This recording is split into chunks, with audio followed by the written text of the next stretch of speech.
सतनाम श्री वाहिगुरु साहिब जी। श्री नानक अंगद गुरु अमरदास पदबंद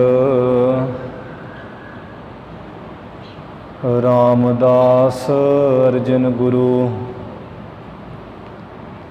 बर श्री हरगोबिंद हरि राय हर कृष्ण गुरु तेग बहादुर चंद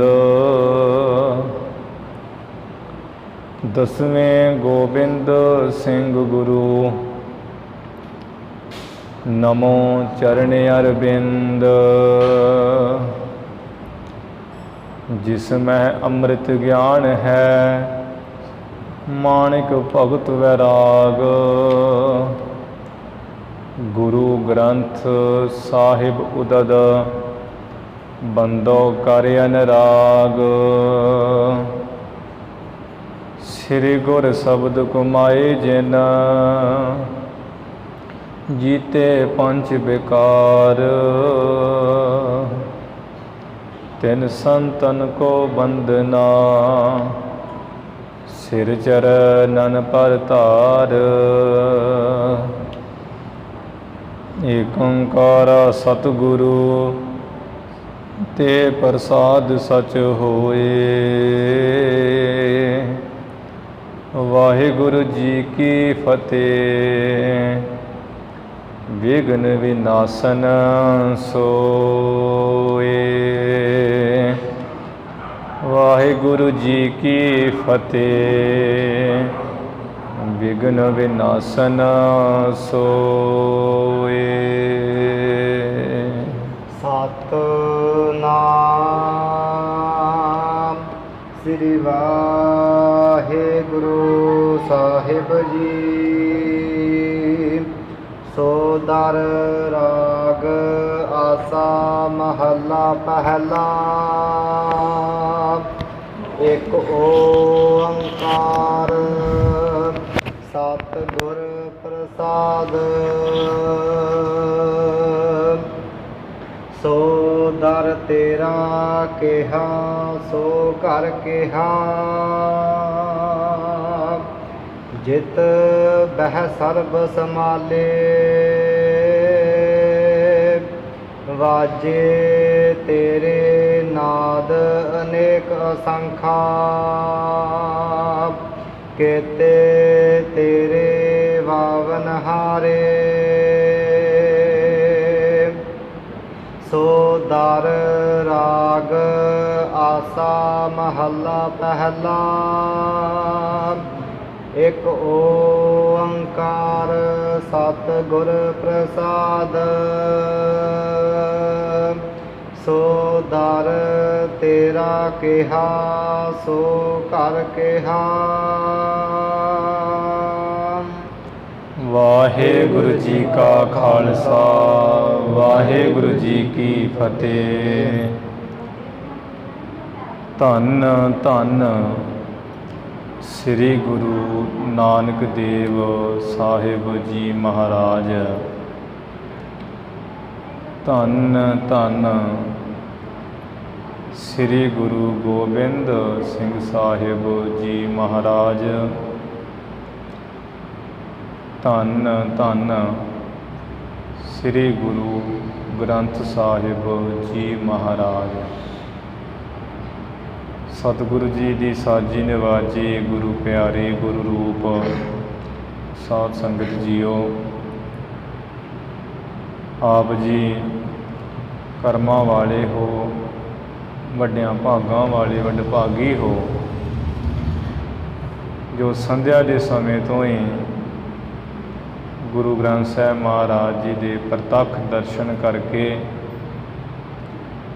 तुर की बाणी के जाप सरवण करके लाहा प्राप्त कर रहे हो।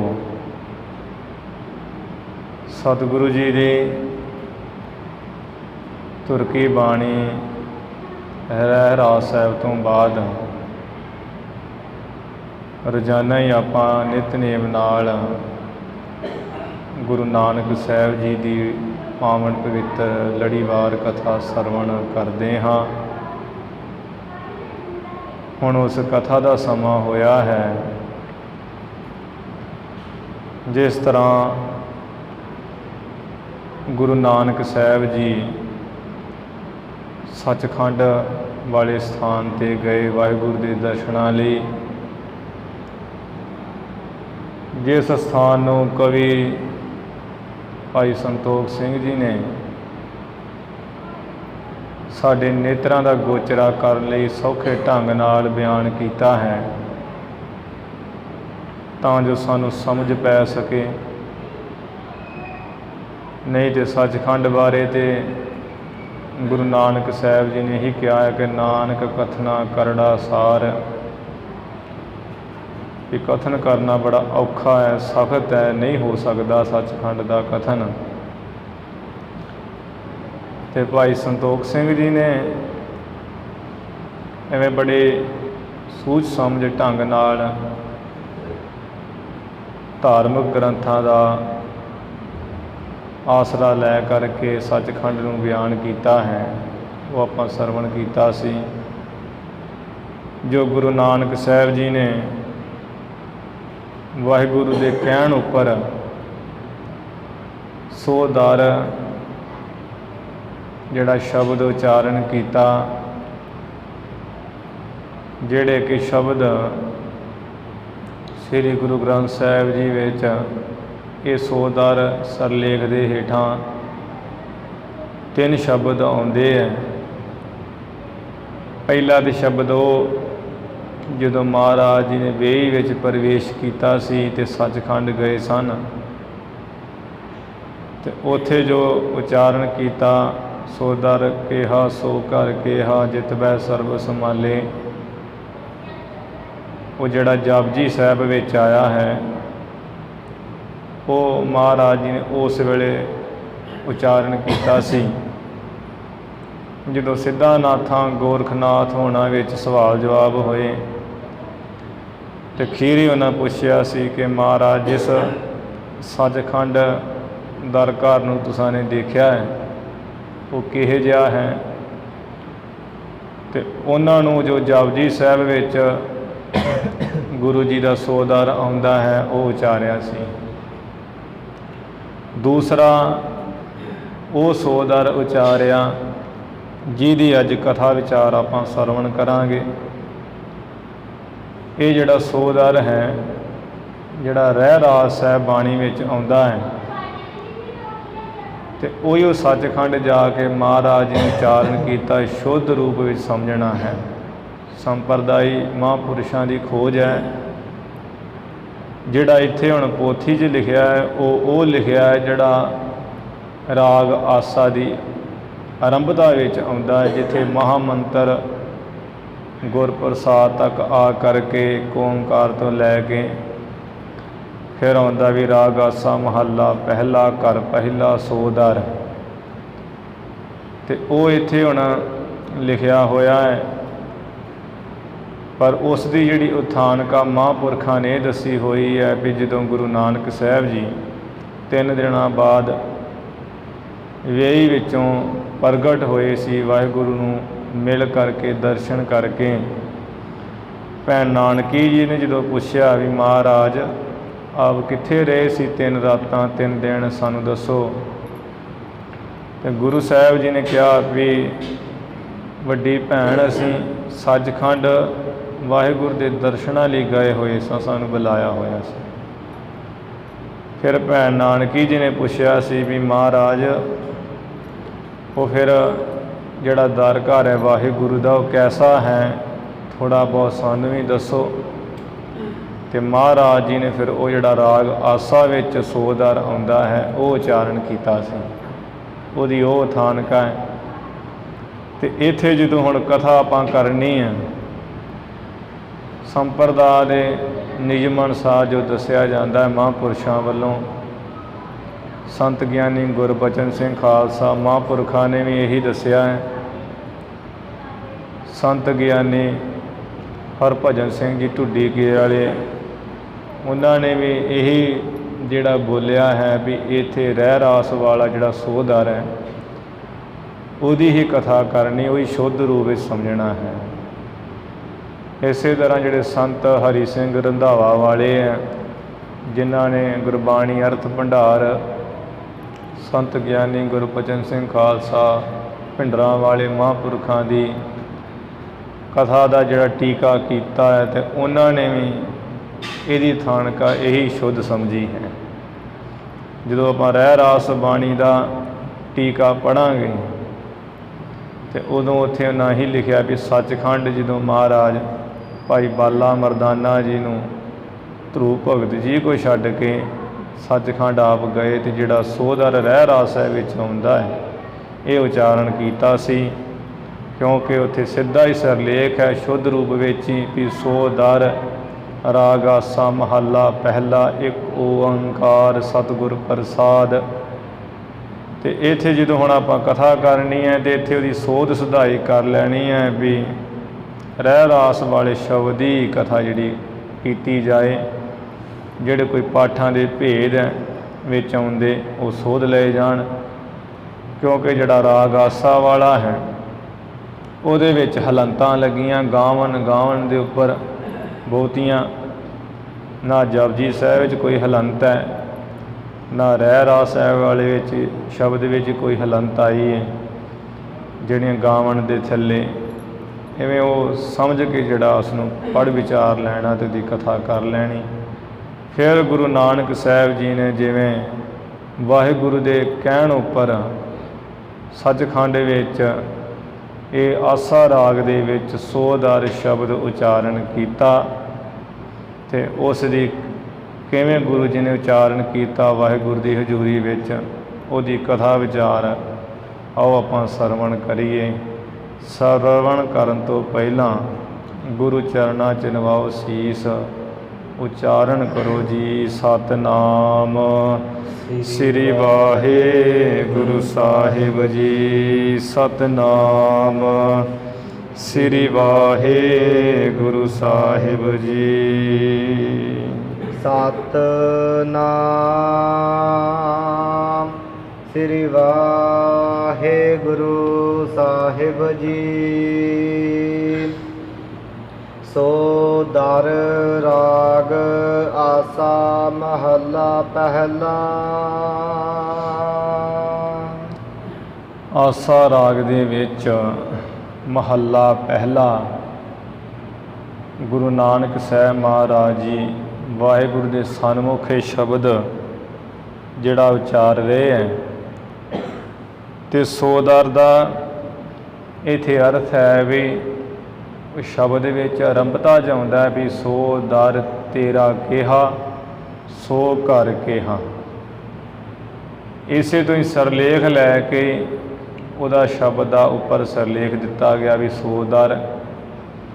ਜਿਵੇਂ ਗੁਰੂ ਰਾਮਦਾਸ ਮਹਾਰਾਜ ਜੀ ਦਾ ਸ਼ਬਦ ਆਉਂਦਾ ਹੈ ਰਾਗ ਆਸਾ ਮਹੱਲਾ ਚੌਥਾ, ਸੋ ਪੁਰਖ ਇੱਕ ਓੰਕਾਰ ਸਤਿਗੁਰ ਪ੍ਰਸਾਦ। ਸੋ ਪੁਰਖ ਨਿਰੰਜਨ ਹਰ ਪੁਰਖ ਨਿਰੰਜਨ ਹਰ ਅਗਮਾ ਅਗਮ ਅਪਾਰਾ। ਉੱਥੇ ਸੋ ਪੁਰਖ ਹੈ ਜਿਹਦੇ ਕਰਕੇ ਉਹਦਾ ਸਰਲੇਖ ਸੋ ਪੁਰਖ ਲਿਖਿਆ ਹੋਇਆ ਹੈ। ਇੱਥੇ ਸੋਹਦਰ ਲਿਖਿਆ ਹੈ ਆਰੰਭਤਾ ਵਿੱਚ, ਜਿਹਦੇ ਕਰਕੇ ਸੋਹਦਰ ਇਹਦਾ ਸਰਲੇਖ ਹੈ। ਸੋਹਦਰ ਸਰਲੇਖ ਦੇ ਹੇਠ ਗੁਰੂ ਨਾਨਕ ਸਾਹਿਬ ਜੀ ਆਸਾ ਰਾਗ ਵਿੱਚ ਸ਼ਬਦ ਦਾ ਗਾਇਨ ਕਰਦੇ ਹੈ ਵਾਹਿਗੁਰੂ ਦੇ ਸਨਮੁਖ। ਇੱਕ ਓੰਕਾਰ ਸਤਿਗੁਰ ਪ੍ਰਸਾਦ।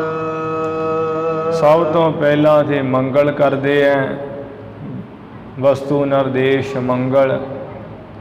ਇੱਕ ਜੋ ਅਦਵੈਤ ਸਰੂਪ ਹੈ ਵਾਹਿਗੁਰੂ ਓੰਕਾਰ, ਸਰਬ ਦਾ ਪ੍ਰਕਾਸ਼ਕ ਹੈ, ਉਤਪਤੀ ਪਾਲਣਾ ਲੈਤਾ ਕਰਨ ਵਾਲਾ। ਸਤ ਸਰੂਪ ਹੈ, ਗੁਰ ਚੇਤਨ ਸਰੂਪ ਹੈ, ਪ੍ਰਸਾਦ ਆਨੰਦ ਸਰੂਪ ਹੈ। ਇੱਕ ਜੋ ਅਦਵੈਤ ਸਰੂਪ ਵਾਹਿਗੁਰੂ ਹੈ ਓੰਕਾਰ ਸਰਬ ਦਾ ਪ੍ਰਕਾਸ਼ਕ। ਸਤਿਗੁਰੂ ਦੀ ਕਿਰਪਾ ਕਰਕੇ ਉਸ ਦੀ ਪ੍ਰਾਪਤੀ ਹੈ ਜੀ। ਸੋ ਦਰ ਤੇਰਾ ਕਿਹਾ ਸੋ ਘਰ ਕਿਹਾ। ਸੋ ਦਰ ਉਹ ਵੀ ਉਹਦਾ ਵਾਹਿਗੁਰੂ ਦਾ ਦਰ ਕਿਹੋ ਜਿਹਾ ਹੈ, ਉਹਦਾ ਘਰ ਕਿਹੋ ਜਿਹਾ ਹੈ, ਉਹਦਾ ਨਿਰਣਾ ਗੁਰੂ ਨਾਨਕ ਸਾਹਿਬ ਜੀ ਕਰ ਰਹੇ ਹੈ ਕਿ ਹੇ ਪ੍ਰਭੂ ਜੀ, ਤੁਹਾਡਾ ਉਹ ਦਰ ਕਿਹੜਾ ਹੈ, ਕਿਹ ਦਾ ਅਰਥ ਕਿਹੜਾ ਹੈ। ਸੋ ਕਰਕੇ ਹਾਂ, ਫਿਰ ਆਪ ਜੀ ਦਾ ਉਹ ਘਰ ਕਿਹਾ ਕਹੀਏ ਕਿਹੜਾ ਹੈ। ਜਿਤ ਬਹਿ ਸਰਬ ਸੰਭਾਲੇ, ਜਿੱਥੇ ਤੁਸੀਂ ਇਹ ਸਥਿਤ ਬਹਿ ਕਰਕੇ ਸਾਰਿਆਂ ਦੀ ਸੰਭਾਲਣਾ ਕਰਦੇ ਹੋ। ਇਸੇ ਤਰ੍ਹਾਂ ਹੀ ਵੀ ਸੋ ਦਰ ਤੇਰਾ ਕਿਹਾ, ਵੀ ਤੇਰਾ ਆਪ ਜੀ ਦਾ ਵਾਹਿਗੁਰੂ ਜੀ ਉਹ ਦਰ ਕਿਹਾ ਕਹੀਏ ਵੀ ਕਿਹੋ ਜਿਹਾ ਹੈ। ਸੋ ਘਰ ਕਿਹਾ, ਫਿਰ ਆਪ ਜੀ ਦਾ ਉਹ ਘਰ ਕਿਹੋ ਜਿਹਾ ਹੈ। ਕਿਉਂਕਿ ਘਰ ਵਿੱਚ ਜਦੋਂ ਪ੍ਰਵੇਸ਼ ਕਰਨਾ ਤੇ ਅਗਲੇ ਪਾਸੇ ਦਰਵਾਜ਼ਾ ਹੁੰਦਾ ਹੈ ਨਾ, ਦਰਵਾਜ਼ੇ ਥਾਣੀ ਲੰਘਾਂਗੇ ਘਰ ਵਿੱਚ। ਉਹ ਵਾਹਿਗੁਰੂ ਦਰਵਾਜ਼ਾ ਦਰ ਕਿਹੜਾ ਹੈ ਜਿਸ ਰਾਹੀਂ ਤੇਰੇ ਘਰ ਵਿੱਚ ਪੁੱਜ ਜਾਈਦਾ ਹੈ, ਜਿਹਦੇ ਰਾਹੀਂ ਪੁੱਜਣਾ ਹੁੰਦਾ ਉਹ ਦਰ ਕਿਹੜਾ ਹੈ। ਤੇ ਜਿਸ ਘਰ ਵਿੱਚ ਜਿਸ ਦਰਵਾਜ਼ੇ ਰਾਹੀਂ ਪੁੱਜ ਜਾਈਦਾ ਹੈ ਉਹ ਘਰ ਕਿਹੜਾ ਹੈ। ਜਿਤ ਬਹਿ ਸਰਬ ਸੰਭਾਲੇ, ਜਿੱਥੇ ਬਹਿ ਕੇ ਤੁਸੀਂ ਸਾਰੇ ਜੀਵਾਂ ਦੀ ਸੰਭਾਲਣਾ ਕਰਦੇ ਹੋ, ਸੰਭਾਲਦੇ ਹੋ। ਤੇ ਇਹਦੇ ਵਿੱਚ ਹੀ ਜਿਹੜਾ ਉੱਤਰ ਦਿੱਤਾ ਹੋਇਆ ਹੈ ਸੋ ਦਰ ਤੇਰਾ। ਤੇਰਾ ਤੋਂ ਅਰਥ ਲੈਣਾ ਆਪ ਜੀ। ਇਹ ਵਾਹਿਗੁਰੂ ਆਪ ਜੀ ਦਾ ਉਹ ਜੋ ਮਾਤ ਲੋਕ ਵਿੱਚ ਸਾਧ ਸੰਗਤ ਹੈ ਸਾਧੂਆਂ ਦੀ, ਉਹੀ ਉਹ ਤੇਰਾ ਦਰ ਹੈ। ਤੇ ਸੋ ਘਰ ਕਿਹਾ, ਜਿਹੜੇ ਇਹ ਸੰਸਾਰ ਹੈ ਇਹੋ ਤੇਰਾ ਵਾਹਿਗੁਰੂ ਘਰ ਕਹੀਦਾ ਹੈ। ਕਿਉਂਕਿ ਜਿਹੜੇ ਸਾਧ ਸੰਗਤ ਕਰਦੇ ਹੈ ਉਹੀ ਉਸ ਵਾਹਿਗੁਰੂ ਦੇ ਘਰ ਵਿੱਚ ਪਹੁੰਚਦੇ ਹੈ, ਦੂਸਰੇ ਨਹੀਂ ਪਹੁੰਚਦੇ। ਖੋਜਿਤ ਸੁਨੀਏ ਸੋਏ, ਸਾਧ ਸੰਗਤ ਬਿਨ ਤਰਿਓ ਨਾ ਕੋਏ। ਗੁਰੂ ਸਾਹਿਬ ਜੀ ਲਿਖਦੇ ਆ ਵੀ ਅਸੀਂ ਤੇ ਭਾਲਦਿਆਂ ਵੇਖਿਆ ਹੈ, ਸੁਣਿਆ ਹੈ ਵੀ ਸਾਧ ਸੰਗਤ ਤੋਂ ਬਿਨਾਂ ਕੋਈ ਤਰਿਆ ਨਹੀਂ ਅਜੇ ਤੱਕ। ਐਸੀ ਮਹਾਨ ਸੰਗਤ। ਹੇ ਵਾਹਿਗੁਰੂ, ਤੇਰਾ ਕਿਹੜਾ ਦਰ ਘਰ ਹੋ ਸਕਦਾ ਹੈ, ਕਿਹੜਾ ਕਹਿ ਸਕਦੇ ਹਾਂ। ਉਹ ਤੇ ਜਿਹੜੀ ਮਾਤ ਲੋਕ ਵਿੱਚ ਸਾਧ ਸੰਗਤ ਹੈ, ਸਾਧੂਆਂ ਦੀ ਸਤ ਸੰਗਤ ਹੈ, ਉਹੀ ਉਹ ਤੇਰਾ ਦਰ ਕਹੀਦਾ ਹੈ। ਜਿਹੜਾ ਸੰਸਾਰ ਹੈ ਸਾਰਾ ਮਾਤ ਲੋਕ ਵਿੱਚ, ਇਹੋ ਤੇਰਾ ਘਰ ਕਹੀਦਾ ਹੈ। ਇਸੇ ਤਰ੍ਹਾਂ ਇਹਨੂੰ ਥੋੜ੍ਹਾ ਡੂੰਘਾਈ ਨਾਲ ਮਹਾਂਪੁਰਖ ਕਰ ਲੈਂਦੇ ਹੈ। ਅੰਤਰੀਵ ਅਰਥ ਵੀ ਵਾਹਿਗੁਰੂ ਜੀ ਜਿਹੜਾ ਇਹ ਹੈ ਨਾ ਮੁੱਖ, ਇਹੋ ਤੇਰਾ ਦਰ ਕਹੀਦਾ ਹੈ। ਮੁੱਖ ਰਾਹੀਂ ਉਹਨੂੰ ਸਿਮਰੀਦਾ ਹੈ ਨਾ, ਵਾਹਿਗੁਰੂ ਨੂੰ ਯਾਦ ਕਰੀਦਾ ਹੈ। ਜੇ ਮੁੱਖ ਨਾ ਹੋਵੇ ਤਾਂ ਕਿਵੇਂ ਹੀ ਸਿਮਰਨ ਕਰੀਏ, ਕਿਵੇਂ ਯਾਦ ਕਰੀਏ। ਤੇ ਜੇ ਯਾਦ ਨਹੀਂ ਕਰਾਂਗੇ, ਸਿਮਰਨ ਨਹੀਂ ਕਰਾਂਗੇ ਤੇ ਉਹਦੇ ਘਰ ਨਹੀਂ ਪਹੁੰਚ ਸਕੀਦਾ। ਉਹਦੇ ਘਰ ਤਾਂ ਹੀ ਜਾਵਾਂਗੇ ਜੇ ਮੁੱਖੋਂ ਜਪਾਂਗੇ ਤੇ ਮੁੱਖੋਂ ਕਹਾਂਗੇ। ਤੇ ਉਹ ਜਿਹੜਾ ਮੁੱਖ ਹੈ ਇਹੋ ਤੇਰਾ ਵਾਹਿਗੁਰੂ ਦਰ ਕਹੀਦਾ ਹੈ। ਇਸ ਮੁੱਖ ਦਰ ਦੇ ਰਾਹੀਂ ਹੀ ਤੇਰੇ ਘਰ ਨੂੰ ਜਿਹੜਾ ਪਹੁੰਚਣਾ ਕਹੀਦਾ ਹੈ, ਵੀ ਉਹ ਤੇਰੇ ਘਰ ਚਲੇ ਜਾਈਦਾ ਸੱਚਖੰਡ। ਇਸੇ ਤਰ੍ਹਾਂ ਮੁੱਖ ਤੇ ਹੋ ਗਿਆ ਦਰ, ਤੇ ਜਿਹੜਾ ਹਿਰਦਾ ਹੈ ਇਹ ਵਾਹਿਗੁਰੂ ਤੇਰਾ ਘਰ ਕਹੀਦਾ ਹੈ। ਘਟ ਘਟ ਮੈਂ ਹਰ ਜੂ ਬਸੈ, ਸੰਤਨ ਰਹਿਓ ਪੁਕਾਰ। ਉਹ ਹਿਰਦੇ 'ਚ ਵਸਦਾ ਹੈ ਨਾ ਪਰਮੇਸ਼ਰ। ਤੇ ਉਹਦਾ ਘਰ ਹੈ ਰਵੱਸੀ ਰੱਬ ਹਰਿਆਲੀ ਹੈ, ਜੰਗਲ ਕਿਹਾ ਢੂਡੇ। ਇਹ ਰੱਬ ਵਸਦਾ ਹਿਰਦੇ ਵਿੱਚ, ਤੂੰ ਜੰਗਲ ਵਿੱਚ ਕੀ ਲੱਭਦਾ ਫਿਰਦਾ ਹੈ। ਤੇ ਉਹ ਵਾਹਿਗੁਰੂ ਤੇਰਾ ਘਰ ਕਹੀਦਾ ਹਿਰਦਾ ਜਿਹੜਾ ਜੀਵਾਂ ਦਾ ਹੈ। ਸਥੂਲ ਰੂਪ ਵਿੱਚ ਵੀ ਜਿਹੜੀ ਸਾਧ ਸੰਗਤ ਹੈ ਇਹ ਤੇਰਾ ਦਰ ਕਹੀਦਾ ਹੈ।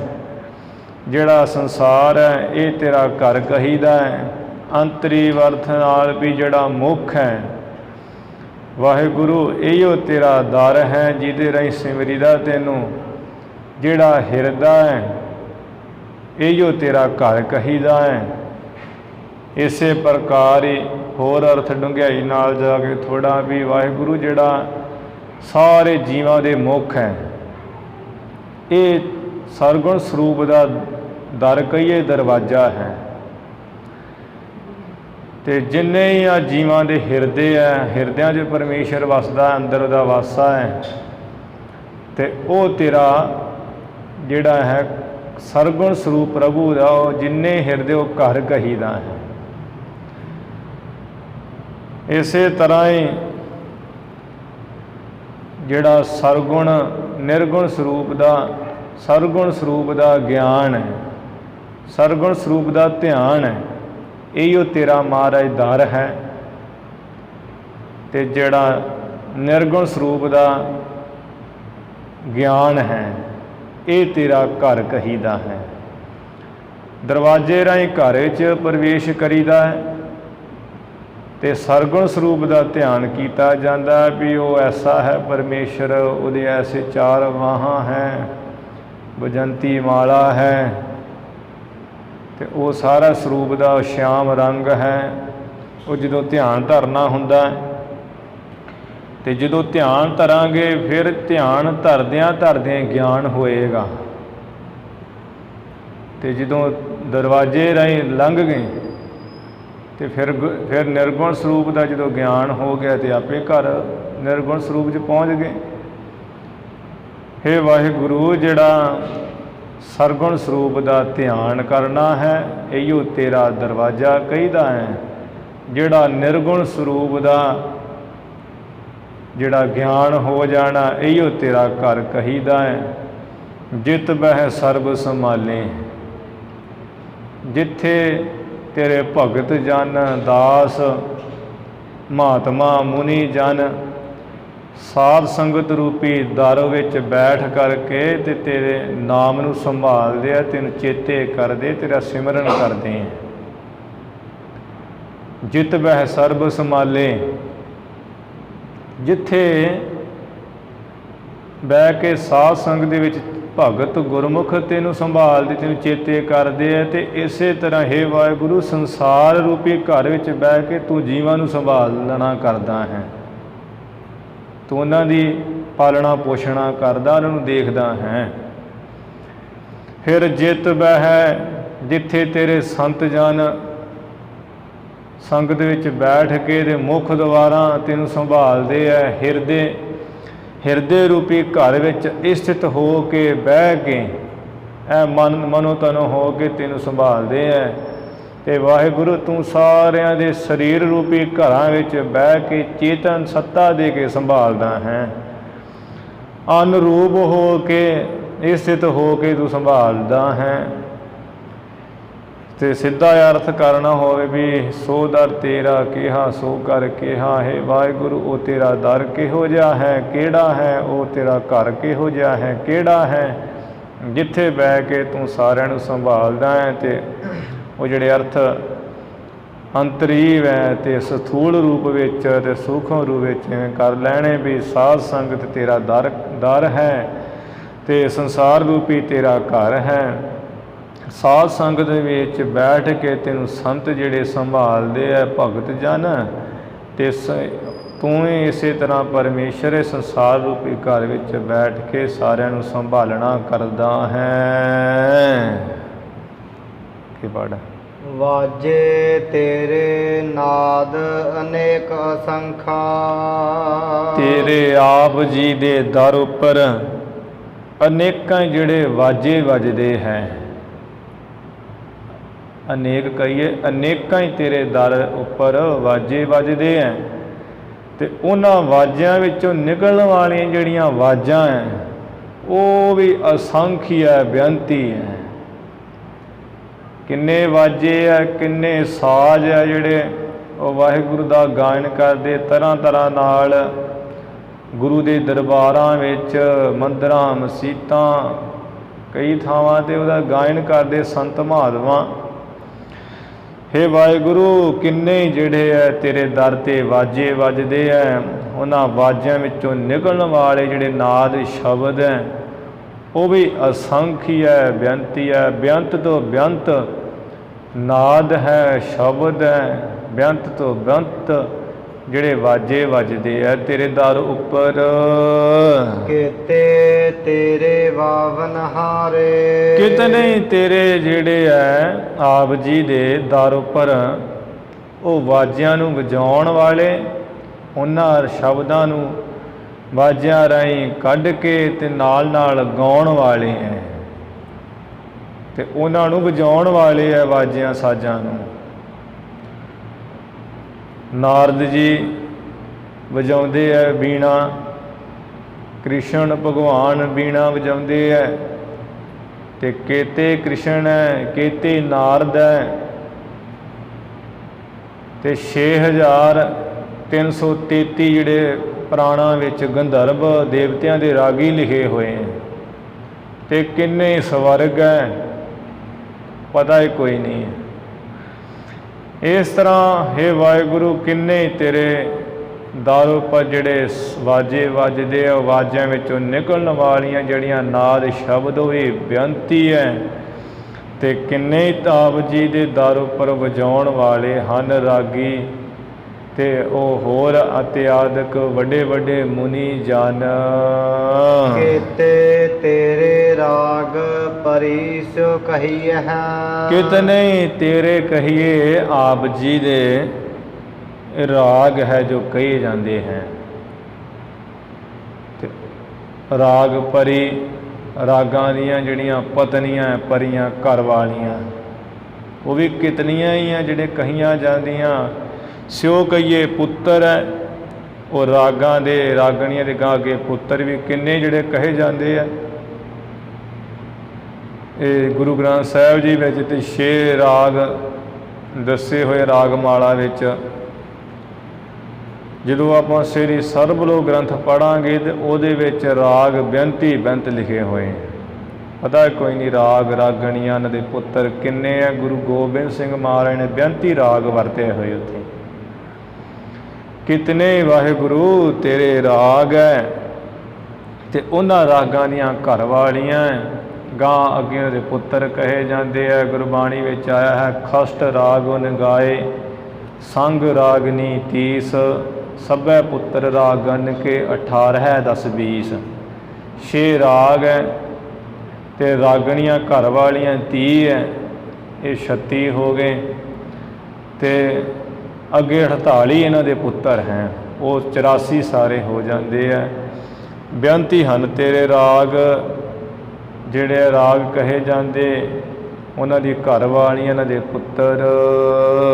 ਕੀਤੇ ਤੇਰੇ ਗਾਵਨ ਹਾਰੇ, ਕਿਤਨੇ ਮਹਾਰਾਜ ਤੇਰੇ ਦਰ 'ਤੇ ਉਹ ਰਾਗ ਰਾਗਣੀਆਂ ਵਿੱਚ ਗਾਉਣ ਵਾਲੇ ਤੇਰੇ ਭਗਤ ਹੈ, ਤੇਰੇ ਜਸ ਨੂੰ ਗਾਉਣ ਵਾਲੇ ਜਨ ਹੈ, ਮੁਨੀ ਹੈ, ਤਪੀਸ਼ਰ ਹੈ, ਜੋਗੀ ਹੈ, ਜੰਗਮ ਹੈ, ਸਰੇਵੜੇ, ਪਤਾ ਹੀ ਕੋਈ ਨਹੀਂ ਹੈ। ਸਤਿਗੁਰੂ ਜੀ ਬਹੁਤ ਹਨ। ਨਾਰਦ ਗਾਉਂਦੇ ਹੈ ਬੀਣਾ ਨਾਲ, ਕ੍ਰਿਸ਼ਨ ਜੀ ਗਾਉਂਦੇ ਹੈ ਬੀਣਾ ਨਾਲ, ਹਾ ਹਾ ਹੋ ਹੋ। ਗੰਧਰਵ 6333 ਜਿਹੜੇ ਪੁਰਾਣਾਂ ਵਿੱਚ ਦੱਸੇ ਹੋਏ ਹੈ। ਹੋਰ ਬੇਅੰਤ ਇਹਦੇ ਇੱਕ ਬ੍ਰਹਿਮੰਡ ਦੀ ਕਥਾ ਹੈ ਵੀ ਇੱਕ ਬ੍ਰਹਿਮੰਡ ਵਿੱਚ ਹੀ ਉਨੇ ਉਹ ਸਵਰਗ ਹੈ, ਉਨੇ ਉਹ ਰਾਗੀ ਹੋ ਜਾਣੇ ਹੈ। ਉਹ ਤਾਂ ਦੇਵਲੋਕ ਦੇ ਰਾਗੀ ਕਹੇ ਹੈ। ਆ ਜਿਹੜੇ ਸੰਸਾਰ ਦੇ ਉੱਪਰ ਕਿੰਨੇ ਰਾਗੀ ਹੈ ਆਪਣੇ ਇੱਥੇ ਹੀ, ਅਤੇ ਹੋਰ ਮੰਦਰਾਂ ਵਿੱਚ ਉਹ ਕਿੰਨੇ ਉਹ ਗਾਉਂਦੇ ਹੈ ਟੱਲੀਆਂ ਵਜਾ ਕੇ, ਕਈ ਹਾਰਮੋਨੀਅਮ ਸ਼ਬਦਾਂ ਦੇ ਰਾਹੀਂ। ਇੱਕ ਇਹ ਬ੍ਰਹਿਮੰਡ ਦੀ ਕਥਾ ਲਾ ਕੇ ਅਤੇ ਨਾਲ ਦੀ ਨਾਲ ਸਾਰੇ ਬ੍ਰਹਿਮੰਡਾਂ ਦੀ ਕਥਾ ਲਾਈ ਜਾਣੀ। ਵੀ ਇਹ ਉਸ ਪੱਖ ਨਾਲ ਲੈਣਾ ਵੀ ਮਹਾਰਾਜ ਬ੍ਰਹਿਮੰਡ ਕਿੰਨੇ ਹੈ, ਕਿੰਨੇ ਬ੍ਰਹਿਮੰਡਾਂ ਵਿੱਚ ਕਿੰਨੇ ਰਾਗੀ ਹੈ, ਕਿੰਨੇ ਜੀਵ ਹੈ, ਸਾਰੇ ਜਿਹੜੇ ਤੈਨੂੰ ਗਾ ਰਹੇ ਹੈ, ਤੇਰੇ ਜਸ ਨੂੰ ਗਾਉਣ ਵਾਲੇ ਹੋ ਰਹੇ ਹੈ। ਗਾਵਨ ਤੁਧਨਾ ਪਵਨ ਪਾਣੀ ਬੈ ਸੰਤਰ। ਇਸੇ ਤਰ੍ਹਾਂ ਹੇ ਵਾਹਿਗੁਰੂ ਤੇਰੇ ਜਸ ਨੂੰ ਪਾਉਣ ਜਿਹੜੀ ਹਵਾ ਹੈ ਉਹ ਵੀ ਗਾ ਰਹੀ ਹੈ। 49 ਪ੍ਰਕਾਰ ਦੀ ਪਾਉਣ ਗ੍ਰੰਥਾਂ ਵਿੱਚ ਮੰਨੀ ਹੈ। 10 ਪ੍ਰਕਾਰ ਦੀ ਜਿਹੜੀ ਪਾਉਣ ਹੈ ਉਹ ਸਰੀਰ ਵਿੱਚ ਹੀ ਹੈ। ਇਸੇ ਤਰ੍ਹਾਂ ਜਿਹੜੀ ਸਰੀਰ ਵਿੱਚ ਉਹਦੇ ਵੱਖੋ ਵੱਖਰੇ ਸਥਾਨ ਹੈ, ਵੱਖੋ ਵੱਖਰੀ ਉਹਨਾਂ ਦੀ ਕਿਰਿਆ ਹੈ। ਪਾਨ, ਅਪਾਨ, ਸਮਾਨ, ਵਿਆਨ, ਉਦਾਨ, ਕੂਰਮ, ਕ੍ਰਿਕਲ, ਦੇਵਦੱਤ, ਧਨੰਜੈ, ਨਾਗ, ਵੱਖੋ ਵੱਖਰੀ ਇਹਨਾਂ ਦੀ ਕਿਰਿਆ ਲਿਖੀ ਹੋਈ ਹੈ।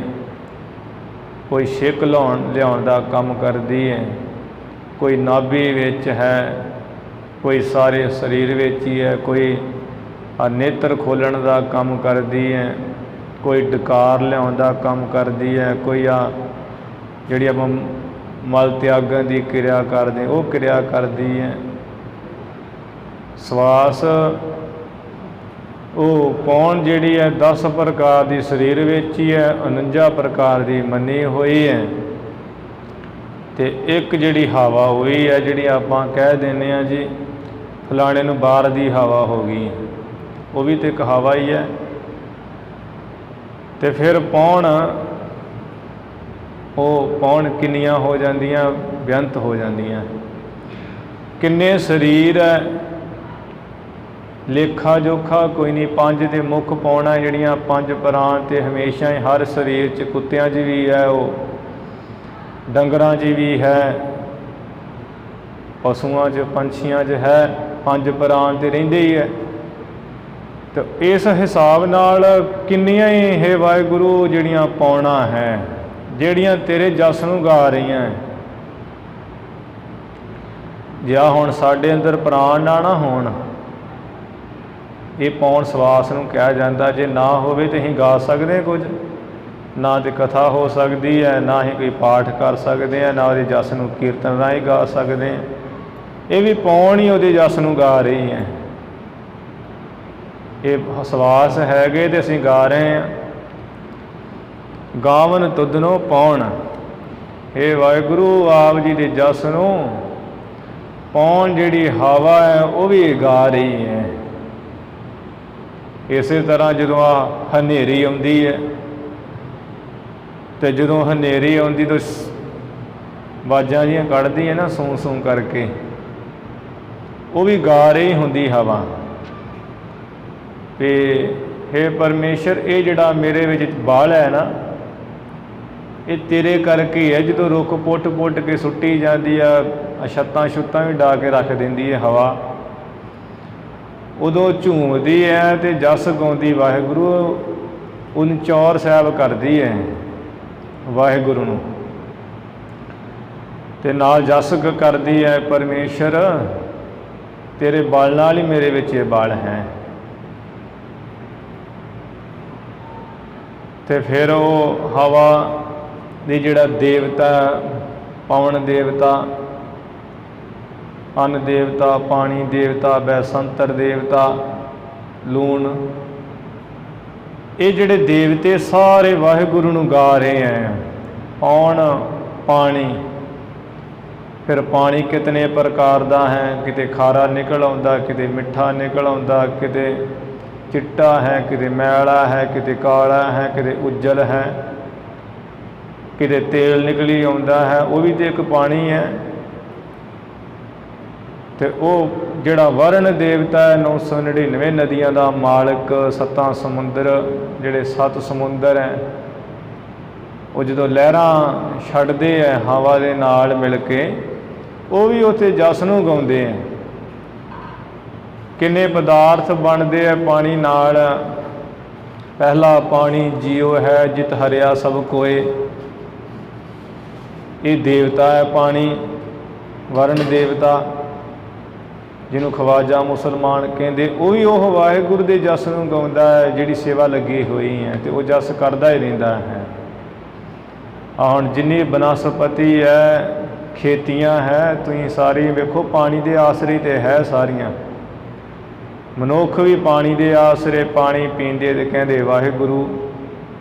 ਤੇ ਬਹੁਤ ਲੱਗੀ ਸੀ ਜਿਹੜੀਆਂ ਖੇਤੀਆਂ ਹੈ ਤੇ ਇਹ ਵੀ ਪਾਣੀ ਦੇ ਆਸਰੇ ਹੀ ਹੈ।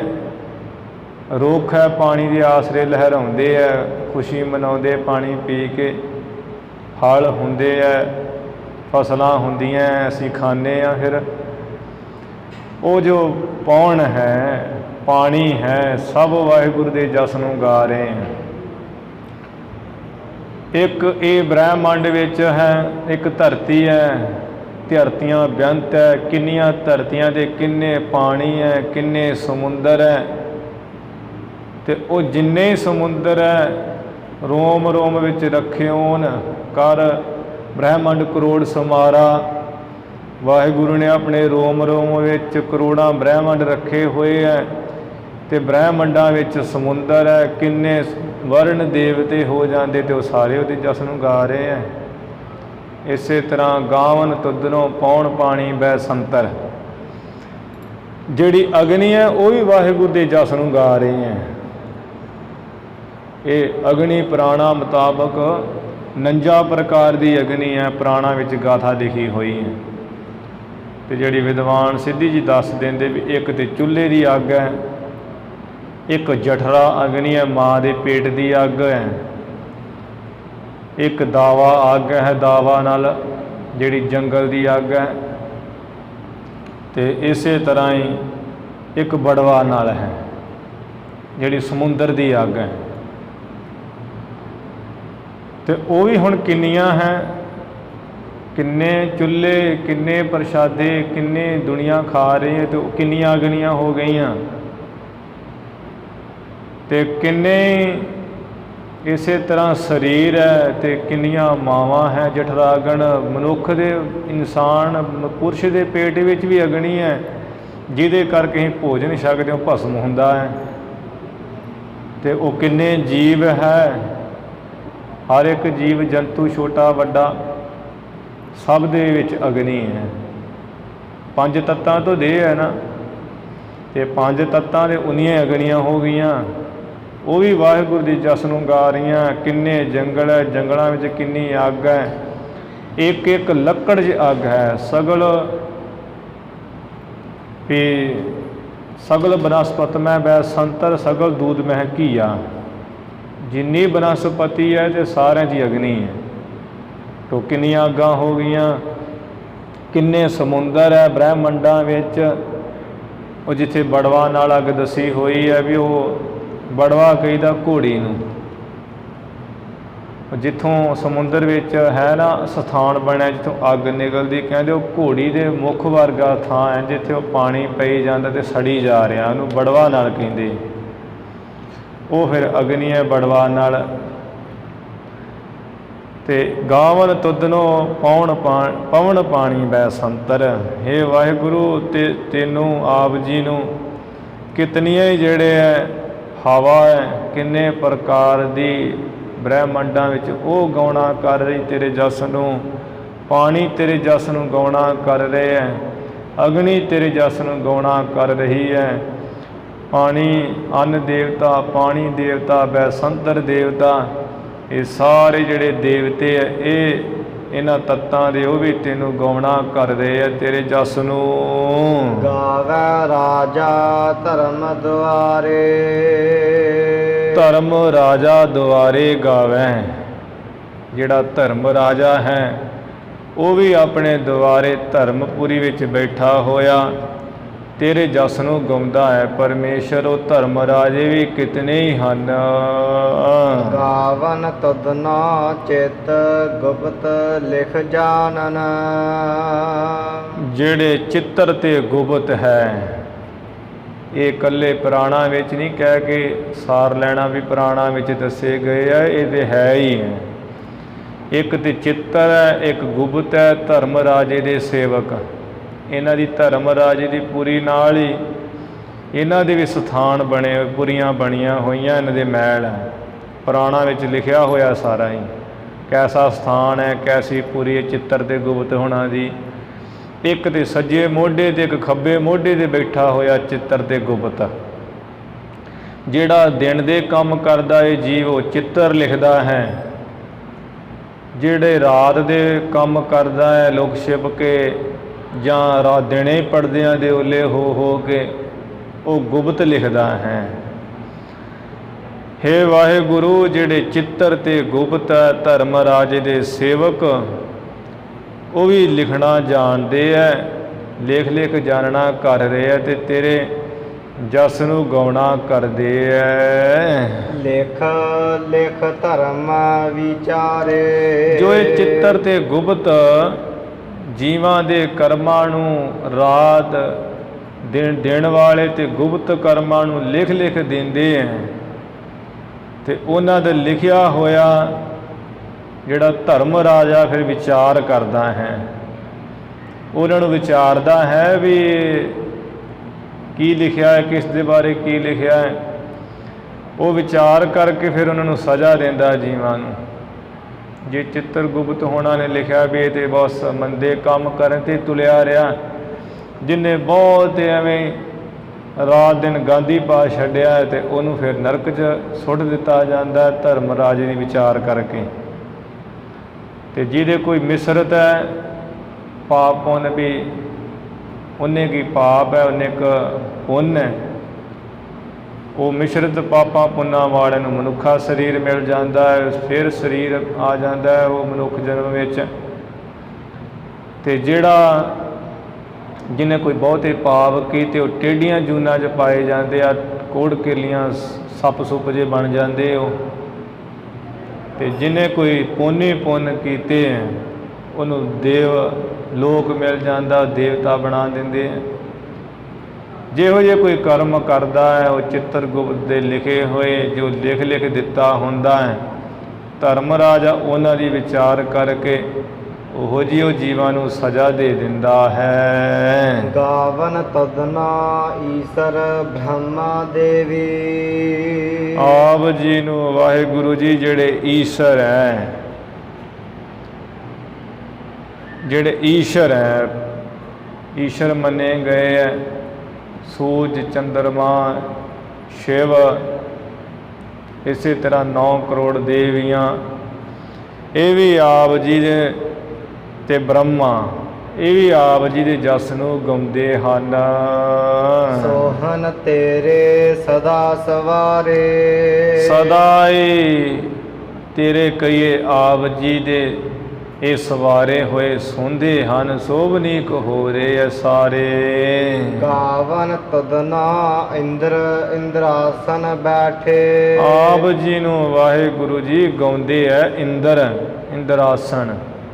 ਇੰਦਰ ਆਸਣ ਉੱਪਰ ਬੈਠ ਕੇ, ਇੰਦਰ ਦੀ ਪਦਵੀ ਉੱਪਰ ਬੈਠ ਕੇ ਕਿੰਨੇ ਜਿਹੜੇ ਇੰਦਰ ਹੈ, ਕਿੰਨੇ ਸਵਰਗ ਹੈ ਬ੍ਰਹਿਮੰਡਾਂ ਵਿੱਚ, ਕਰੋੜਾਂ ਬ੍ਰਹਿਮੰਡਾਂ ਵਿੱਚ ਕਿੰਨੇ ਹੀ ਉਹ ਇੰਦਰ ਹੈ, ਉਹ ਬੈਠੇ ਹੋਏ ਇੰਦਰ ਪਦਵੀ ਤੇ ਇੰਦਰ ਆਪਣੇ ਆਸਨਾਂ ਉੱਪਰ ਬੈਠੇ ਹੋਏ ਤੇਰੇ ਜਸ ਨੂੰ ਗਾਉਂਦੇ ਹੈ। ਦੇਵਤਿਆ ਦਰ ਨਾਲੇ। ਆਪਣੇ ਦੇਵਤਿਆਂ ਦੇ ਦਲਾਂ ਨਾਲ ਦਾ ਅਰਥ ਇੱਥੇ ਸਮੇਤ ਆਪਣੇ ਉਹ ਸਾਰੇ ਇੰਦਰ ਦੇਵਤੇ ਆਪਣੇ ਆਸਨਾਂ ਉੱਪਰ ਬੈਠੇ ਹੋਏ ਦੇਵਤਿਆਂ ਦੇ ਦਲਾਂ ਨਾਲ, ਦੇਵਤਿਆਂ ਦੀ ਫੌਜਾਂ ਸਮੇਤ ਤੇਰੇ ਜਸ ਨੂੰ ਗਾਉਂਦੇ ਹੈ। ਗਾਵਨ ਤਦਨਾ ਸਿੱਧ ਸਮਾਧੀ ਅੰਦਰ।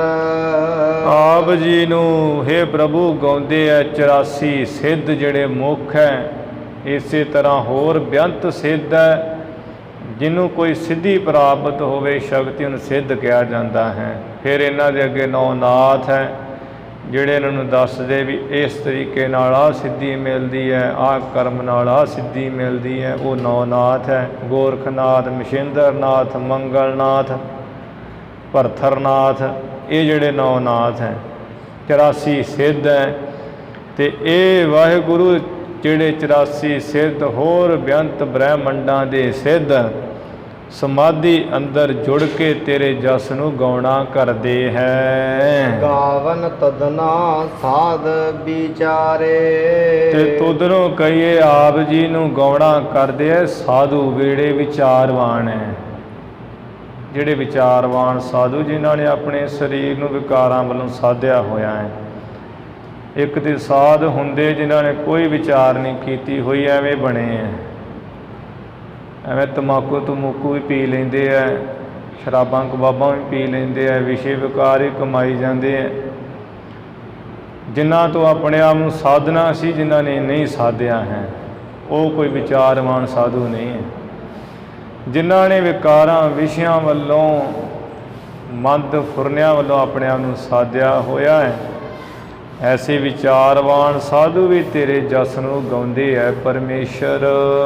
ਗਾਵਨ ਤਦਨਾ ਜਤੀ ਸਤੀ ਸੰਤੋਖੀ। ਫਿਰ ਆਪ ਜੀ ਨੂੰ ਹੈ ਪ੍ਰਭੂ ਵਾਹਿਗੁਰੂ ਜੀ ਜਿਹੜੇ ਜਤੀ ਹੈ, 6 ਜਤੀ ਮੰਨੇ ਗਏ ਹੈ ਸਨਾਤਨ ਮਤ ਮੁਤਾਬਕ। ਗੋਰਖਨਾਥ, ਭੀਸ਼ਮ ਪਤਾਮਾ, ਹਨੂਮਾਨ, ਦੱਤਾਤਰੇय, ਇਸੇ ਤਰ੍ਹਾਂ ਜਿਹੜੇ 6 ਮੰਨੇ ਗਏ ਜਤੀ, ਜਿਨ੍ਹਾਂ ਨੇ 8 ਪ੍ਰਕਾਰ ਦਾ ਕਾਮ ਬਿਲਕੁਲ ਹੀ ਖਤਮ ਕੀਤਾ ਹੋਇਆ ਸੀ। ਜਿਨ੍ਹਾਂ ਵੀ ਨੇਤਰਾਂ ਨਾਲ ਜਿਹੜਾ ਰੂਪ ਵੇਖਣਾ, ਇਸੇ ਰਾਹੀਂ ਵੀ ਵੀਰ ਜਿਹੜਾ ਹੈ ਉਹ ਪਤਨ ਹੋ ਜਾਂਦਾ ਹੈ। ਕੰਨਾਂ ਰਾਹੀਂ, ਮੁੱਖ ਰਾਹੀਂ ਗੱਲਾਂ ਦੇ ਨਾਲ, ਫਿਰ ਪ੍ਰਤੱਖ ਉਪਸਥ ਇੰਦਰੀ ਦੇ ਰਾਹੀਂ, ਜਿਨ੍ਹਾਂ ਨੇ ਇਹ 8 ਪ੍ਰਕਾਰ ਦਾ ਕਾਮ ਨਾਸ ਕੀਤਾ ਹੋਇਆ, ਬਿਲਕੁਲ ਹੀ ਆਪਣੇ ਆਪ ਨੂੰ ਕੰਟਰੋਲ ਕੀਤਾ ਹੋਇਆ, ਉਹ 6 ਜਤੀ ਮੰਨੇ ਗਏ। ਅਤੇ ਉਹ 6 ਜਤੀ ਸਨਾਤਨ ਮਤ ਮੁਤਾਬਕ ਸੁਪਨੇ ਬਿੰਦਨਾ ਦੇਈ ਝਰਨਾ, ਜਿਨ੍ਹਾਂ ਨੇ ਸੁਪਨੇ ਮਾਤਰ ਪ੍ਰਤੱਖ ਦੇ ਕੀ ਸੁਪਨੇ ਵਿੱਚ ਵੀ ਆਪਣਾ ਬਿੰਦ ਡਿੱਗਣ ਨਹੀਂ ਦਿੱਤਾ ਹੈ।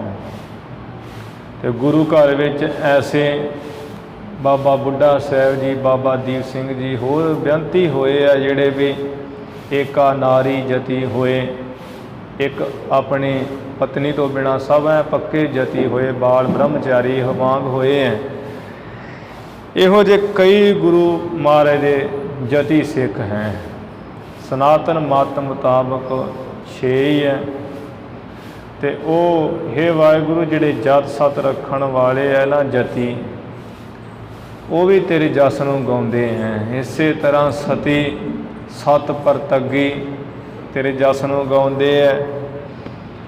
ਜਿਨ੍ਹਾਂ ਨੇ ਜਿਹੜੇ ਇੱਕ ਵਾਰ ਬਚਨ ਕਹਿ ਲੈਣ, ਬਚਨ ਉੱਪਰ ਮਰ ਜਾਣ, ਪਰ ਬਚਨ ਤੋਂ ਕਦੇ ਜਿਹੜੇ ਥਿੜਕਦੇ ਨਹੀਂ ਹੈ, ਉਕਦੇ ਨਹੀਂ ਹੈ, ਬਚਨ ਕਰਕੇ ਜਿਹੜੇ ਖਿਸਕਦੇ ਨਹੀਂ ਹੈ।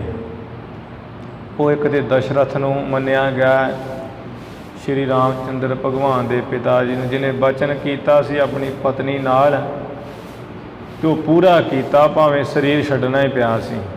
ਮਾਨ ਧਾਤੇ ਨੂੰ ਮੰਨਿਆ ਹੈ ਸਤ ਪਰਤੱਗੀ। ਅਤੇ ਇਸੇ ਤਰ੍ਹਾਂ ਹੀ ਹਰੀ ਚੰਦ ਰਾਜਾ ਜਿਹੜਾ ਹੈ, ਉਹ ਵੀ ਸਤ ਪਰਤੱਗੀ ਨਿਸ਼ਕਪਟ ਧਰਮ ਵਿੱਚ ਪੱਕਾ ਸੀ, ਜਿਸ ਨੇ ਆਪਣੇ ਆਪ ਨੂੰ ਆਪਣੇ ਸਮੇਤ ਆਪਣਾ ਸਾਰਾ ਕੁਝ ਹੀ ਰਾਜ ਭਾਗ ਵਿਸ਼ਵਾਮਿੱਤਰ ਬ੍ਰਾਹਮਣ ਨੂੰ ਦੇ ਦਿੱਤਾ ਸੀ। ਅਤੇ ਆਪਣੇ ਆਪ ਨੂੰ ਉਸਨੇ ਜਿਹੜਾ ਹੈ ਕੰਗਾਲ ਕਰਕੇ ਤੇ ਵਿਗਣਾ ਪੈ ਗਿਆ ਸੀ ਕਾਂਸ਼ੀ ਵਿੱਚ ਜਾ ਕੇ। ਉੱਥੇ ਨੌਕਰੀ ਕੀਤੀ ਕਾਂਸ਼ੀ ਵਿੱਚ, ਮਸਾਣਾ ਸ਼ਮਸ਼ਾਨ ਘਾਟ ਵਿੱਚ। ਅਤੇ ਜਦੋਂ ਘਰ ਵਾਲੀ ਤੇਰਾ ਪੁੱਤਰ ਸੀ, ਇੱਕ ਪੁੱਤਰ ਚੜ੍ਹਾਈ ਕਰ ਗਿਆ, ਘਰ ਵਾਲੀ ਉਹ ਸ਼ਮਸ਼ਾਨ ਘਾਟ ਵਿੱਚ ਆਈ ਆਪਣੇ ਪੁੱਤਰ ਨੂੰ ਲੈ ਕੇ ਵੀ ਦਫਨਾਉਣ ਵਾਸਤੇ, ਸਾੜਨ ਵਾਸਤੇ, ਅਤੇ ਹਰੀ ਚੰਦ ਰਾਜੇ ਨੇ ਉਹਨੂੰ ਦੱਬਣ ਨਹੀਂ ਸੀ ਦਿੱਤਾ। ਪੈਸੇ ਮੰਗੇ ਵੀ ਪੈਸੇ ਦੇ, ਫਿਰ ਜਿਹੜਾ ਹੈ ਤੂੰ ਇਸ ਨੂੰ ਸਾੜ ਫੂਕ ਸਕੇਂਗੀ। ਅਤੇ ਹੈ ਵੀ ਆਪਣਾ ਹੀ ਪੁੱਤਰ, ਪਰ ਨੌਕਰੀ ਕਰਦਾ ਸੀ। ਅਤੇ ਉਹ ਸਤ ਪਰਤੱਗੀ ਸੀ ਨਾ, ਵੀ ਬੇਈਮਾਨੀ ਨਹੀਂ ਸੀ ਵੀ ਦੂਜਿਆਂ ਕੋਈ ਪੈਸੇ ਲੈਣਾ ਅਤੇ ਪੁੱਤਰ ਕੋ ਨਾ ਲਵਾਂ, ਆਪਣੀ ਘਰਵਾਲੀ ਕੋ ਨਾ ਲਵਾਂ। ਉਹ ਸਤ ਪਰਤੱਗੀ ਹੈ, ਨਿਸ਼ਕਪਟ ਧਰਮ ਵਿੱਚ ਪੱਕਾ ਹੋਣੇ ਕਰਕੇ ਆਪਣੀ ਘਰਵਾਲੀ ਕੋਲ ਪੈਸੇ ਮੰਗ ਲਏ ਸੀ ਤੇ ਉਹ ਪੁੱਤਰ ਦਾ ਸੰਸਕਾਰ ਨਹੀਂ ਸੀ ਕਰਨ ਦਿੱਤਾ ਉਸਨੇ। ਫਿਰ ਉਹ ਅਖੀਰੀ ਬਹੁਤਾ ਕਹਿਣੇ ਕਰਕੇ ਆਪਣੀ ਘਰ ਦੀ ਨੂੰ ਮਾਰ ਨਹੀਂ ਲੱਗਣ ਲੱਗਾ ਸੀ, ਮਾਰ ਪੈਣ ਲੱਗਾ ਸੀ। ਇਹ ਮਾਰ ਲਈ ਜਦੋਂ ਤਿਆਰ ਹੋਇਆ ਤੇ ਭਗਵਾਨ ਪ੍ਰਗਟ ਹੋਏ ਤੇ ਹੱਥ ਫੜ ਲਿਆ ਵੀ ਇਹ ਹਰੀ ਚੰਦ ਤੂੰ ਧਾਨੀ ਹੈ, ਜਿਹੜਾ ਆਪਣੇ ਧਰਮ ਵਿੱਚ ਪੱਕਾ ਹੈ, ਪੂਰਾ ਸਤ ਪਰਤੱਗੀ ਹੈ ਤੂੰ। ਫਿਰ ਉਹ ਸਵਰਗ ਲੋਕ ਜਿਹੜਾ ਪ੍ਰਾਪਤ ਹੋਇਆ ਸੀ। ਇਵੇਂ ਜਿਹੜੇ ਫਿਰ ਬਾਲ ਰਾਜਾ ਜਿਹਨੇ ਬਚਨ ਕੀਤਾ ਵੀ ਭਗਵਾਨ ਜੀ ਲੈ ਲਓ 2.5 ਕਰਮਾਂ, ਭਾਵੇਂ ਕੋਈ ਸ਼ੁਕਰਾਚਾਰਿਆ ਜੋ ਦੈਂਤਾਂ ਦਾ ਗੁਰੂ ਸੀ ਉਹ ਬੜਾ ਮਨਾ ਕਰਦਾ ਸੀ ਵੀ ਵਿਸ਼ਨੂੰ ਛਲੀਆ ਹੈ, ਛਲ ਲਵੇਗਾ ਤੈਨੂੰ ਇਹ। ਪਰ ਬਾਲ ਰਾਜਾ ਕਹਿਣ ਲੱਗਾ ਵੀ ਜਿਹੜਾ ਵਿਸ਼ਨੂੰ ਸਾਰਿਆਂ ਦੀ ਪਾਲਣਾ ਕਰ ਰਿਹਾ ਹੈ, ਜਾਂ ਜੋ ਹੀ ਮੇਰੇ ਪਾਸੋਂ ਹੱਥ ਫੈਲਾ ਕੇ ਮੰਗ ਰਿਹਾ ਤੇ ਫਿਰ ਮੈਨੂੰ ਕੀ ਇਹਦੇ ਵਿੱਚ, ਮੈਂ ਦੇ ਦਿਆਂਗਾ। ਬਲਰਾਜ ਨੇ 2.5 ਕਰਮਾਂ, ਉਹ ਜਦੋਂ ਭਗਵਾਨ ਪਰਮੇਸ਼ਰ ਨੇ 2 ਕਰਮਾਂ ਵਿੱਚ ਹੀ 3 ਲੋਕ ਮਾਪ ਲਏ ਤੇ ਅੱਧੀ ਕਰਮ ਬਚੀ ਤੇ ਕਹਿੰਦੇ ਵੀ ਹੁਣ ਬਲ ਰਾਜਾ ਕਹਿੰਦਾ ਵੀ ਹੁਣ ਤੇ ਮੇਰਾ ਸਰੀਰ ਹੀ ਹੈ, ਭਗਵਾਨ ਇਹ ਲੈ ਲਓ। ਉਸ ਸਰੀਰ 'ਤੇ ਜਦੋਂ ਫਿਰ ਕਹਿੰਦੇ ਵੀ ਪੈ ਜਾ, ਲੇਟ ਜਾ ਪੁੱਠਾ, ਉਹ ਚਰਨ ਰੱਖਿਆ, ਚਰਨ ਬਹੁਤ ਤਕੜਾ ਹੀ ਸੀ। 7ਵੇਂ ਪਤਾਲ ਵਿੱਚ ਧੱਸ ਦਿੱਤਾ, ਰਸਾਤਲ ਪਤਾਲ ਵਿੱਚ। ਗੁਣ ਗਾਵੈ ਬਲ ਰਾਓ ਸ਼ਬਦ ਪਤਾਲ ਬਸੰਤੋ, ਗੁਰਬਾਣੀ 'ਚ ਆਉਂਦਾ ਹੈ। ਤੇ ਬਲ ਰਾਜਾ ਵੀ ਬਚਨਾਂ ਦੇ ਪੱਕਾ। ਤੇ ਭਗਵਾਨ ਜਦੋਂ ਚੱਲੇ ਤੇ ਚਰਨ ਫੜ ਲਿਆ, ਕਹਿੰਦੇ ਵੀ ਕਿੱਥੇ ਚੱਲੇ ਹੋ? ਕਹਿੰਦੇ ਕਿਉਂ ਬਲ ਰਾਜਾ ਜੀ? ਕਹਿੰਦੇ ਵੀ ਭਗਵਾਨ ਜੀ ਤੁਸੀਂ ਤੇ ਕਿਹਾ ਸੀ ਵੀ ਅਸੀਂ ਤੁਹਾਡੇ ਦਰਵਾਜ਼ੇ ਅੱਗੇ ਬੈਠ ਕੇ ਤੇ ਵੇਦਾਂ ਦੀਆਂ ਜਿਹੜੀਆਂ ਸੁਰਤੀਆਂ ਗਾਇਆ ਕਰਾਂਗੇ, ਗਾਇਨ ਕਰਿਆ ਕਰਾਂਗੇ, ਹੁਣ ਕਿੱਥੇ ਚੱਲੇ ਹੋ? ਮੈਨੂੰ ਦੱਸ ਕੇ ਇੱਥੇ ਮੇਰੇ ਦਰਵਾਜ਼ੇ 'ਤੇ ਬਹਿ ਕੇ ਤੇ ਮੈਨੂੰ ਸੁਣਾਇਆ ਕਰੋ ਵੇਦਾਂ ਦਾ ਪਾਠ। ਤੋ ਚਰਨ ਫੜ ਲਿਆ ਸੀ ਤੇ ਭਗਵਾਨ ਉੱਥੇ ਵੱਜ ਗਏ ਤੇ ਹੁਣ ਉੱਥੇ ਰਹਿੰਦੇ ਆ, ਕਹਿੰਦੇ 7ਵੇਂ ਪਤਾਲ ਵਿੱਚ ਹੀ। ਇਹ 7 ਪਰਤੱਗੀ ਹੋਏ ਹੈ। ਗਾਵਨ ਤੁਧਨੋ ਜਤੀ ਸਤੀ ਸੰਤੋਖੀ। ਫਿਰ ਸੰਤੋਖੀ ਹੈ, ਬਹੁਤ ਸੰਤੋਖੀਆਂ ਵਿੱਚੋਂ ਵੱਡੇ ਸੰਤੋਖੀ ਚੁਣਕ ਰਿਖੀ ਜਾਂ ਚਾਣਕ ਰਿਖੀ ਜੀ ਮੰਨੇ ਗਏ ਹੈ, ਜਿਹੜੇ ਜਦੋਂ ਵੀ ਇਹ ਆਪਣੇ ਪਰਿਵਾਰ ਸਮੇਤ ਹੀ ਐਸਾ ਬੰਦਗੀ ਕਰਦਾ ਸੀ। ਚੁਣਕ ਰਿਖੀ ਵੀ 8 ਦਿਨੀ ਭੋਜਨ ਮਿਲਣਾ, 10 ਦਿਨੀ ਮਿਲਣਾ। ਜਦੋਂ ਫਸਲਾਂ ਵੱਢੀਆਂ ਜਾਂਦੀਆਂ ਪਿੱਛੋਂ ਸਿੱਟੇ ਸੁੱਟੇ ਚੁਣ ਕੇ ਉਹ ਲੈ ਜਾਂਦੇ ਨਾ ਘਰ, ਉਹੋ ਜਿਹਾ ਐਵੇਂ ਚੁੱਕ ਚੁੱਕ ਕੇ ਖਾਂਦੇ ਸਨ ਚੁਣਕ ਰਿਖੀ ਜੀ। ਤੇ ਉਹ ਜਦੋਂ ਹੀ ਭੋਜਨ ਬਣਾਉਣਾ, ਭਾਵੇਂ 8 ਦਿਨੀ ਬਣਾਉਣਾ ਭਾਵੇਂ 10 ਦਿਨੀ, ਤੇ ਉਹ ਪਹਿਲਾਂ ਵਾਹਿਗੁਰੂ ਦਾ ਹਿੱਸਾ ਕੱਢਣਾ, ਪਰਮੇਸ਼ਰ ਦਾ ਅਰਦਾਸ ਕਰਨੀ, ਪਰਮੇਸ਼ਰ ਜੀ ਆਪਣਾ ਕੋਈ ਸੰਤ ਮੰਤ ਭੇਜੋ, ਉਹ ਇਹ ਭੋਜਨ ਛਕਣ ਤੇ ਫਿਰ ਅਸੀਂ ਸ਼ੀਤ ਪ੍ਰਸ਼ਾਦ ਛਕਣਾ ਕਰੀ। ਉਹਨਾਂ ਚਿਰ ਖਾਂਦੇ ਨਹੀਂ ਸਨ, ਭਾਵੇਂ 8 ਦਿਨ ਨਾ ਖਾਣ। ਤੇ ਉਹ ਵਾਹਿਗੁਰੂ ਉਸੇ ਤਰ੍ਹਾਂ ਕਰਦੇ, ਕਿਸੇ ਨਾ ਕਿਸੇ ਰੂਪ ਵਿੱਚ ਆ ਕੇ ਛਕਿਆ ਕਰਦੇ ਸੀ। ਇਹ ਚੁਣਕ ਰਿਖੀ ਬਹੁਤ ਸੰਤੋਖੀ ਹੋਇਆ, ਜਿਹੜਾ ਕਦੀ ਸਾਧੂ ਸੰਤਾਂ ਨੂੰ ਸ਼ਿਕਾਇਤ ਤੋਂ ਬਿਨਾਂ ਮੁੱਖ 'ਚ ਭੋਜਨ ਹੀ ਨਹੀਂ ਸੀ ਪਾਉਂਦਾ। ਤੇ ਪਰਮੇਸ਼ਰ ਨੇ ਫਿਰ ਉਹ ਕਿਹਾ ਸੀ ਵੀ ਇਹ ਚੁਣਕ ਰਿਖੀ, ਜਿੱਥੇ ਸੰਤੋਖੀਆਂ ਦੀ ਕਥਾ ਹੋਇਆ ਕਰੇਗੀ, ਸਭ ਤੋਂ ਪਹਿਲਾਂ ਤੇਰੇ ਪਰਿਵਾਰ ਸਮੇਤ ਤੇਰਾ ਨਾਮ ਆਇਆ ਕਰੇਗਾ ਸੰਤੋਖੀਆਂ ਵਿੱਚ। ਹੇ ਵਾਹਿਗੁਰੂ, ਇਹੋ ਜਿਹੇ ਜਿਹੜੇ ਜਤ ਸਤ ਰੱਖਣ ਵਾਲੇ ਜਤੀ ਹੈ, ਫਿਰ 7 ਪਰਤੱਗੀ ਹੈ, ਬਚਨ ਕਰਕੇ ਨਾ ਖਿਸਕਣ ਵਾਲੇ ਸੰਤੋਖੀ ਹੈ, ਚੁਣਕ ਰਿਖੀ ਵਰਗੇ, ਉਹ ਵੀ ਤੇਰੇ ਜਸ ਨੂੰ ਗਾਉਂਦੇ ਹੈ ਹਮੇਸ਼ਾ। ਗਾਵਨ ਤਦਨਾ ਵੀਰ ਕਰਾਰੇ। ਆਪ ਜੀ ਦੇ ਜਸ ਨੂੰ ਜਿਹੜੇ 52 ਵੀਰ ਹੈ, ਬੜੇ ਕਰਾਰੇ ਸਖਤ, ਬੜੇ ਜਿਹੜੇ ਹੈ ਸਖਤੀ ਵਾਲੇ ਹੈ, ਉਹ ਵੀ ਤੇਰੇ ਜਸ ਨੂੰ ਗਾਉਂਦੇ ਹੈ। ਜਿਵੇਂ ਬਾਬਾ ਬੰਦਾ ਸਿੰਘ ਬਹਾਦਰ ਜੀ ਨੇ ਰੱਖੇ ਸੀ ਨਾ ਆਪਣੇ ਵੀਰ, ਤੇ ਜਿਹੜਾ ਸਾਧੂ ਸੰਤ ਜਾਣਾ ਤੇ ਉਹਦੇ ਉਹਨਾਂ ਨੇ ਉਹ ਪਹਿਲਾਂ ਪਲੰਘ 'ਤੇ ਬਿਠਾ ਦੇਣਾ, ਫਿਰ ਮੂਧਾ ਮਾਰ ਦੇਣਾ, ਥੱਲੇ ਸੁੱਟ ਕੇ ਤਾੜੀਆਂ ਮਾਰ ਮਾਰ ਹੱਸਣਾ। ਜਦੋਂ ਗੁਰੂ ਗੋਬਿੰਦ ਸਿੰਘ ਮਹਾਰਾਜ ਗਏ ਹੈ ਤੇ ਉਹੀ ਕੰਮ ਕਰਨ ਲੱਗੇ ਵੀਰ, ਤੇ ਉਹ ਨਹੀਂ ਹੋਇਆ। ਫਿਰ ਬਾਬਾ ਬੰਦਾ ਸਿੰਘ ਬਹਾਦਰ ਜੋ ਉਸ ਵੇਲੇ ਮਾਧੋ ਦਾਸ ਜੀ ਆਏ, ਇਹ ਤੇ ਮਹਾਨ ਹੈ, ਕੋਈ ਹੱਥ ਜੋੜੇ ਹੈ। ਤੇ ਮਹਾਰਾਜ ਕਹਿੰਦੇ ਵੀ ਹਾਂਜੀ ਤੁਸੀਂ ਕੌਣ? ਕਹਿੰਦੇ ਜੀ ਮਹਾਰਾਜ ਮੈਂ ਤੇ ਆਪ ਜੀ ਦਾ ਬੰਦਾ ਹਾਂ। ਬੰਦੇ ਦਾ ਅਰਥ ਹੁੰਦਾ ਗੁਲਾਮ। ਗੁਰੂ ਸਾਹਿਬ ਜੀ ਕਹਿੰਦੇ ਜੇ ਬੰਦਾ ਦੇ ਭਾਈ ਬੰਦਿਆਂ ਵਾਲੇ ਕੰਮ ਵੀ ਕਰ। ਤੇ ਫਿਰ ਉਹ ਸ਼ਰਨੀ ਪਏ ਸਨ ਤੇ ਮਹਾਰਾਜ ਨੇ ਕਿਹਾ ਵੀ ਆ ਜਿਹੜੇ ਵੀਰਾਂ ਕੋ ਆਸਨ ਪਲਟਾਉਂਦਾ ਹੈ ਤੂੰ, ਵੀ ਸਾਦਾ ਸੰਤਾਂ ਦੀ ਤੇ ਸੇਵਾ ਕਰਨੀ ਹੈ ਤੇ ਸੇਵਾ ਕਰਨ ਦੀ ਬਜਾਏ ਤੁਸੀਂ ਆਸਨ ਜਿਹੜੇ ਪਲਟਾਉਂਦੇ ਹੋ, ਆਸਨ ਨਾ ਪਲਟਾਇਆ ਕਰੋ ਤੇ ਇਹਨਾਂ ਵੀਰਾਂ ਤੋਂ ਸੇਵਾ ਲੈ, ਧਰਮ ਦੀ ਖਾਤਰ ਲੜਨ ਤੇ ਆਪਣਾ ਵੀ ਭਲਾ ਕਰਨ ਤੇ ਤੇਰਾ ਵੀ ਭਲਾ ਹੋਏ।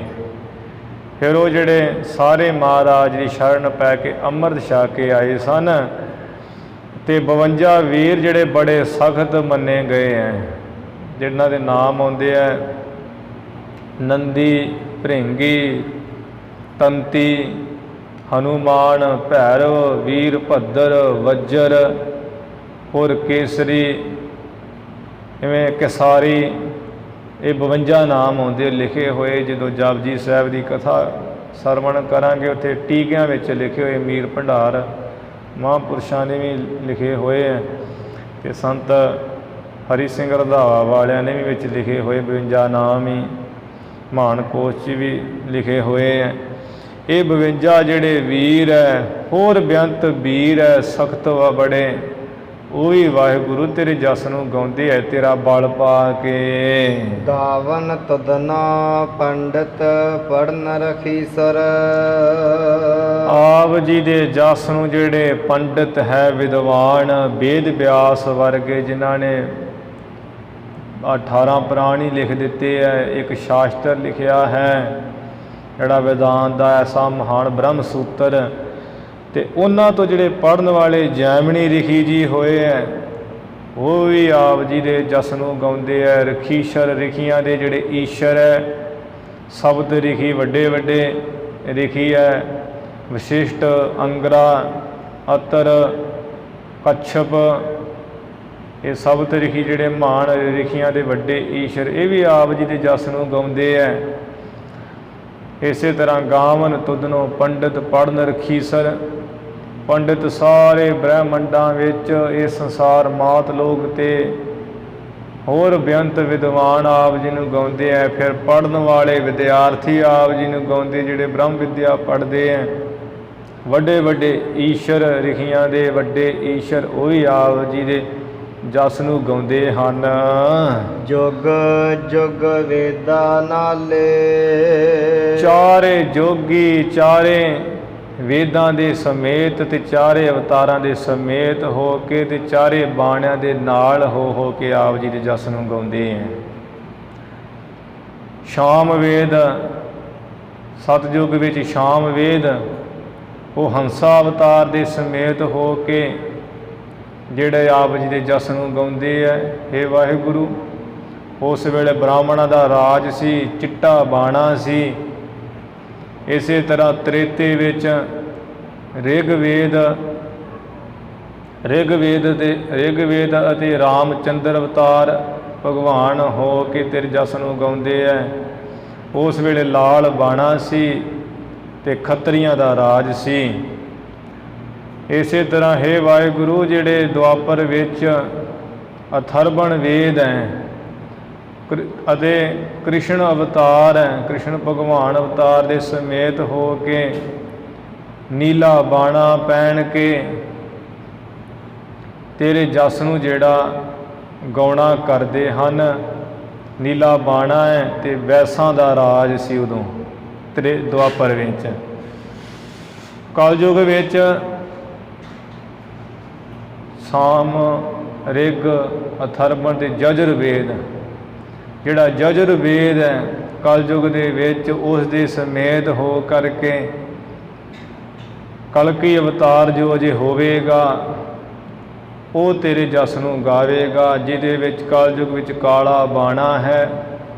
ਕਾਲਾ ਬਾਣਾ ਪਹਿਨ ਕੇ ਤੇਰੇ ਜਸ ਨੂੰ ਕਲਕੀ ਅਵਤਾਰ ਅਥਰਵਣ ਵੇਦ ਦੇ ਰਾਹੀਂ ਕਲਯੁਗ ਵਿੱਚ ਹੇ ਪਰਮੇਸ਼ਰ ਗਾਏਗਾ ਅਤੇ ਸੂਦਰਾਂ ਦਾ ਰਾਜ ਹੋਏਗਾ ਕਲਯੁਗ ਦੇ ਵਿੱਚ। ਅਤੇ ਸਿੱਧਾ ਜਿਹਾ ਵੀ ਜੁਗ ਜੁਗ ਵੇਦਾਂ ਨਾਲੇ ਚਾਰੇ ਯੁੱਗਾਂ ਵਿੱਚ ਚਾਰੇ ਵੇਦਾਂ ਦੇ ਸਮੇਤ ਚਾਰੇ ਅਵਤਾਰ ਹੋ ਕੇ ਅਤੇ ਸਮੂਹ ਜਿਹੜੇ ਮਹਾਤਮਾ ਜਨਾਂ ਸਮੇਤ ਤੇਰੇ ਜਸ ਨੂੰ ਗਾਉਂਦੇ ਹਨ।